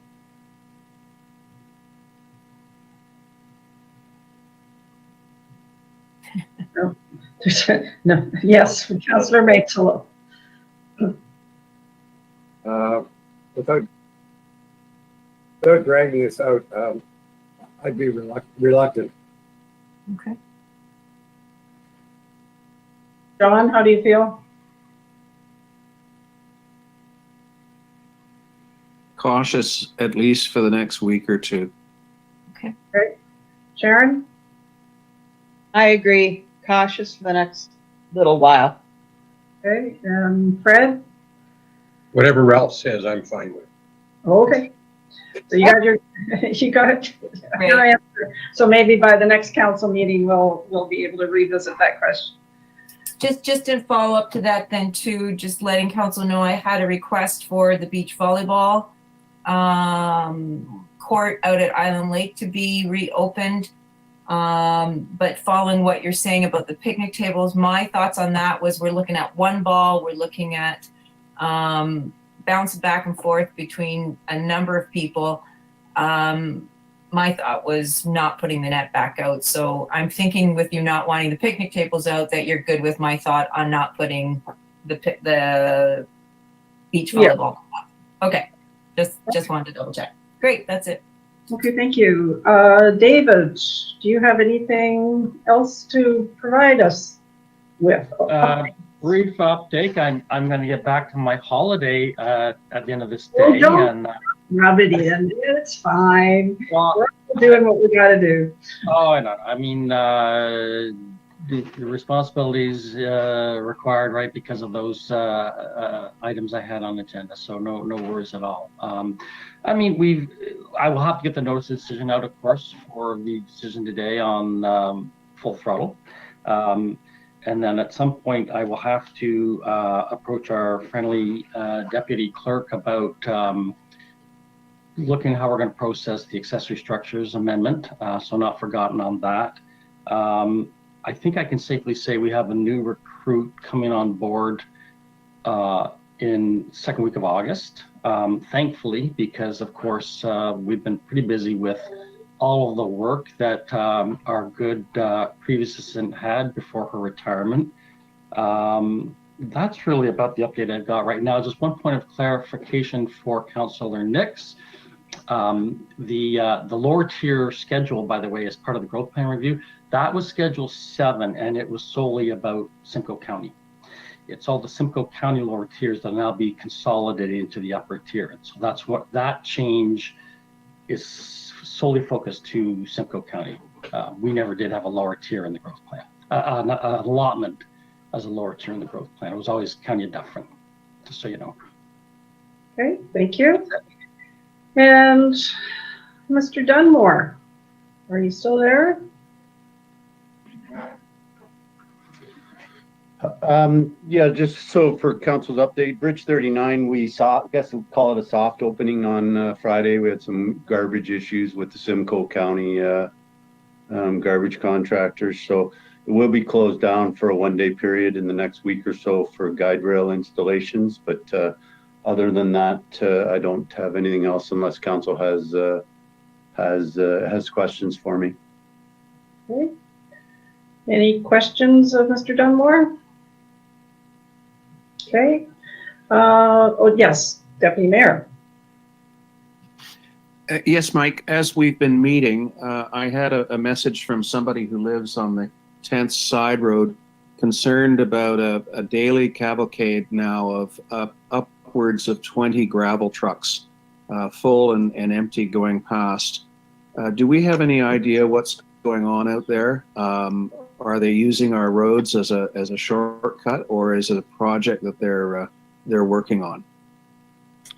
So I'll let Mr. Trotman speak to this, as I believe it's associated with a dairy farm that's located on First Line. There was a gentleman I spoke with, who's no, sorry, I'm thinking of the livestock feeding lot. That particular owner wanted to bring in clean fill, but was advised, well, get a letter through to council first. So Mark, I got to defer. This is the first I've heard of this, to be honest. And I did speak with our municipal law enforcement officer the other day, but this did not get mentioned. So I'll defer to you on that one, Mark. Okay, Mark? Yeah, it's I believe it's the McCannell farm. I spoke with Eugene over the weekend, as well as yesterday. So he's building actually a manure storage area. So he's got there was shell going in. So Eugene has been discussing it with Mr. McCannell to get some more information on that. I understand there was I don't know if it came from Matt out on the roads about potential damage there with over the weekend because of moisture or wet. But again, Eugene is on it. I'm also aware of another fill site, and it looks like it's topsoil at this point in time, finishing up a house construction at 5 Side Road and Second Line. If you get calls on that, I've received 2 calls on that, one since council started as well. So Eugene is active and out there trying to bring people into understanding the changes since council made their decision a couple of weeks ago. Just apropos of that, and this seems almost like whack-a-mole. I feel for Eugene having to follow up on all of these things. I can't find anything on our website that boldly announces the amendments to our fill bylaw, and does so in such a fashion that it becomes common knowledge, especially to the contractors like Rayburn and Accioni and others who may be involved in movement of fill within the town. Can we develop an approach here that promotes the fact that the fill bylaw has been amended, and what those amendments are, and the expectation that they are now in force?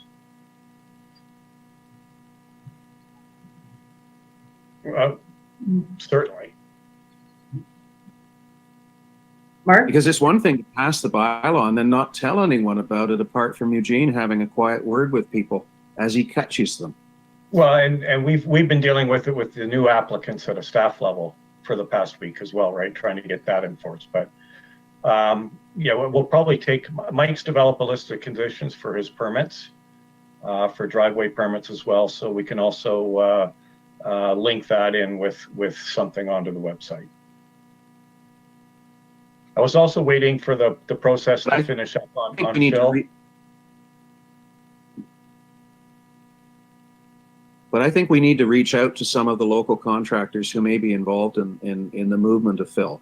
And I'm thinking specifically of Rayburn, and I don't know whether Larry's doing it or not, but there must be a number of haulers that are known to us that we could send an email to or do something with.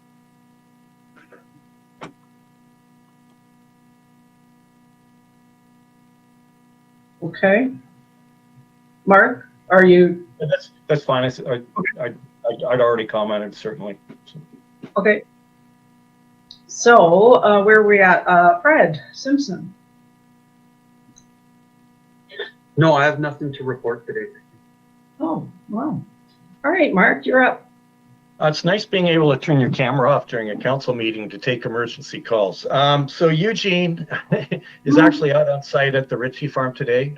They are loading, or they're digging the fill out, placing it in a location on the property, hopefully to be trucked out tomorrow to reduce volume of trucks. They may also carry on into Thursday. Just want to give council that update.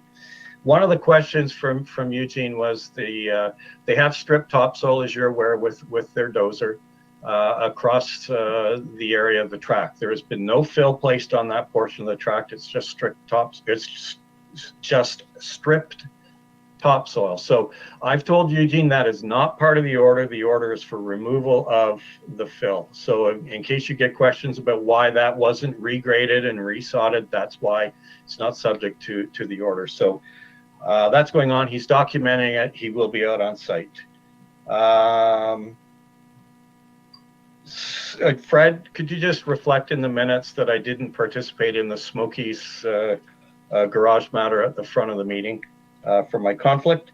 And secondly, LPAT and council meetings. I don't know what September is going to bring just with LPAT in the building. So we do have the meeting on August 18th, and I'm wondering what council's thinking about September. I guess there's two options. They have advised, LPAT's advised us today that they will not sit on Monday, September 14th, if you wanted to do that as a day meeting, or if you just wanted to go back to possibly 2 night meetings on your regular September dates, which would be, I don't have it in front of me. The 8th and the 22nd? 22nd. Yep.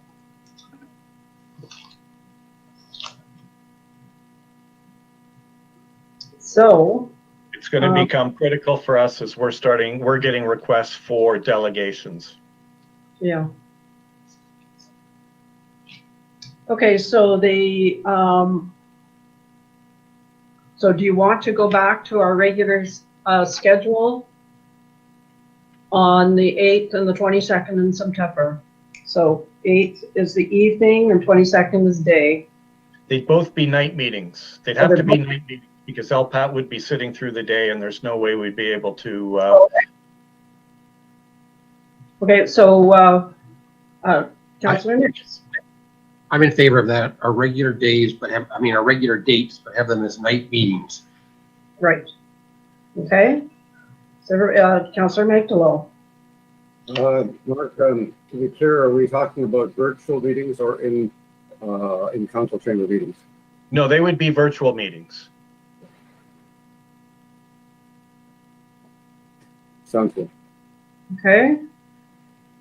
I'm good with that, and as always, I'm in favor of receiving a lot of these delegations material in writing as opposed to having somebody read from a script that they could submit in advance.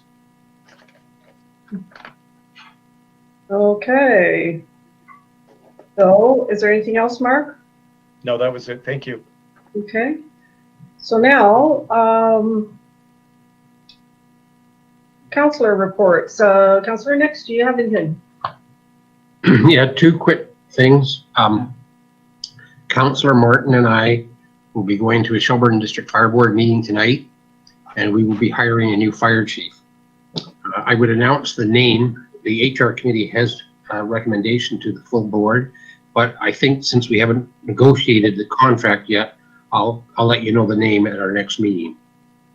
The second thing I have, and I've talked briefly to Mark about this, and you, Kim, I sent you an email on this last week, but I didn't hear back from you. You were so busy with those Island Lake bids that you got.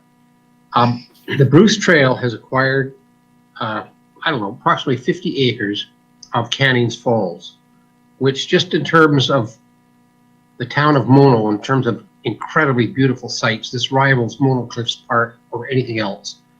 I've arranged with the local landowner that he will give the town of Mono, councilors and staff, a private tour of those falls. I have two reasons in my mind for doing this. One, they're just so beautiful that you should see them. But secondly, the Bruce Trail, when the Bruce Trail owns something, it's not that it really is public land, but in a lot of the public's mind, it becomes almost the same as public land. And we have a real trespass problem there. And I'd like to make councilors and Mono staff more aware of the problems that we face. Now, I haven't set a date. Kim, the email I sent to you was, hey, can you suggest some date in August? But let me just get a preliminary feel from my fellow councilors. Would you be interested in taking an hour and a half someday and coming down to see? There's 3 beautiful waterfalls down there. I've got 2 hands going up. Ralph, are you interested? And Laura? Maybe with your feet you're not so interested, but I'll wait until the time comes. Yeah, I haven't set a date. It's not, you've got to be a little careful going down there, okay? Yeah. Well, in my youth, I used to go there all the time, so. Yeah. Okay, but it's worth seeing again. I hadn't been back there for 15 or 20 years. Kim, can I sort of leave it up to you, and I will try to work out a date with the landowner, and then you can see how many of the staff would like to come. Mike Dunmore, I'd really like you to have a look at this because you'd better understand my push to see if we can't get a no parking bylaw for the first line, both north and south, where they dead end. By the way, I have been in contact with Sergeant Randall about a no parking bylaw, whether it would help or hinder or what she thinks of it. I'll bring this all together sometime in the fall. Okay, so those are the 2 items I had. Okay, thank you.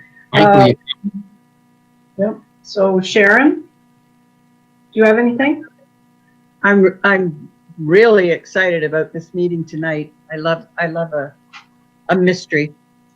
Just a quick thing about the Shelburne Library. They still won't be opening, even a soft opening, anytime soon. There people are expressing a lot of gratitude for the curbside attention that they can get. The seniors order books and they are brought to their homes. They have a Friday songs and stories and crafts for kids. It's 50 families picked up the summer reading bag with includes crafts and things like this. So I think that Rose and Jade are doing a fabulous job up there. That's all. Thank you. Okay. Ralph, do you have anything? Just an announcement. Just if anybody has any concern, please let us know. We're trying to continue with some of our educational programs at the Pollinator Garden, and we have planned a visit of the Credit Forks Garden Club on the 16th. So that's before the next council meeting. It would be, at the moment, we function without masks outside, but you wear a mask if you go inside the shed and there's anybody else there. And people are more than just on the property, so I don't think there's any problem there. When these people come, there'll be somewhere around 15 or 18 people, and we will all wear masks. That's the plan, and we'll take them on a tour. So if there's any concern about that, please let me know. It's also been quite remarkable, the volunteers. We depend on volunteers working in the garden, and one of the expectations is that volunteers will come and go, and so it's very important, the coming part to us. And we've had about 8 new volunteers this spring and summer. And interestingly, most, maybe even all of them, have picked up the opportunity from the volunteer portion of the Dufferin website. The Dufferin, I'm not sure which website it is. I looked at it some time ago. It's anyway. This has been very fruitful for us. That's all. Okay, thank you. John, did you have anything?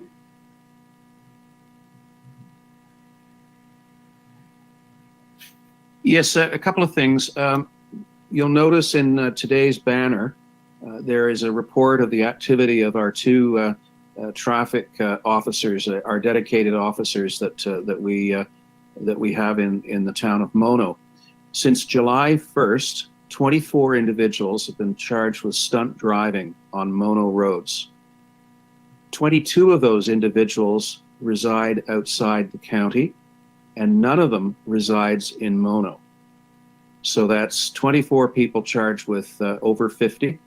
And here are some of the speeds. The average speed of these drivers was 140 kilometers per hour in posted 80 kilometer per hour zones, with the fastest driver being locked in at 188 kilometers per hour on Airport Road.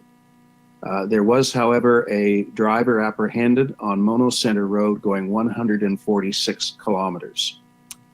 So I am going to sharpen my pencil and start writing a letter, which I hope we can once again send to the Minister of Transportation, who promised us that she would look into the issue of automated speed enforcement, otherwise known as photo radar, because what's going on out there is absolutely shocking and inexcusable.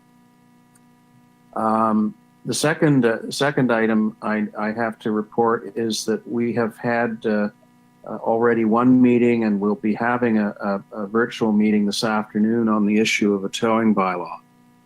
As you'll recall, there was a towing bylaw at the county level until about 2 years ago when it was revoked for a variety of reasons, but there's now pressure in particular from the OPP to have a simple municipal towing bylaw that would license tow truck operators, hold them to a particular standard of conduct, and eliminate some of the issues that are arising outside our community but are threatening to come into our community with regard to the behavior of tow truck operators. So I'll report back at the next meeting of council. We're looking at two potential approaches and two model bylaws, and it's our hope that if we can settle on one, we will get local tier municipalities to adopt that bylaw, as well as have the county mirror it. And again, it's to rein in some of the Wild West activities of the tow truck industry in the county of Dufferin. Okay. So, on to notices of motion. Do we have any today? And is there any other new business that we want to bring up? Seeing none, then I guess we'll close off. That we introduce and give the necessary readings to a bylaw to confirm the proceedings of the Council of the Town of Mono in session VC9-2020 held on 28th of July 2020, that it be signed by the mayor and the clerk and sealed and engrossed in bylaw book. Can I have someone to move? Moved by Nix and seconded by Amankalo. And can I get you all to raise your hands if you agree? Excellent. That carries. And that we adjourn at 12:54. And that's moved by Krillman and seconded by Martin. And raise your hands. Yay, we're done. Thanks, everybody. Have a good Yes, day. Mark. Oh, bye. Waving goodbye.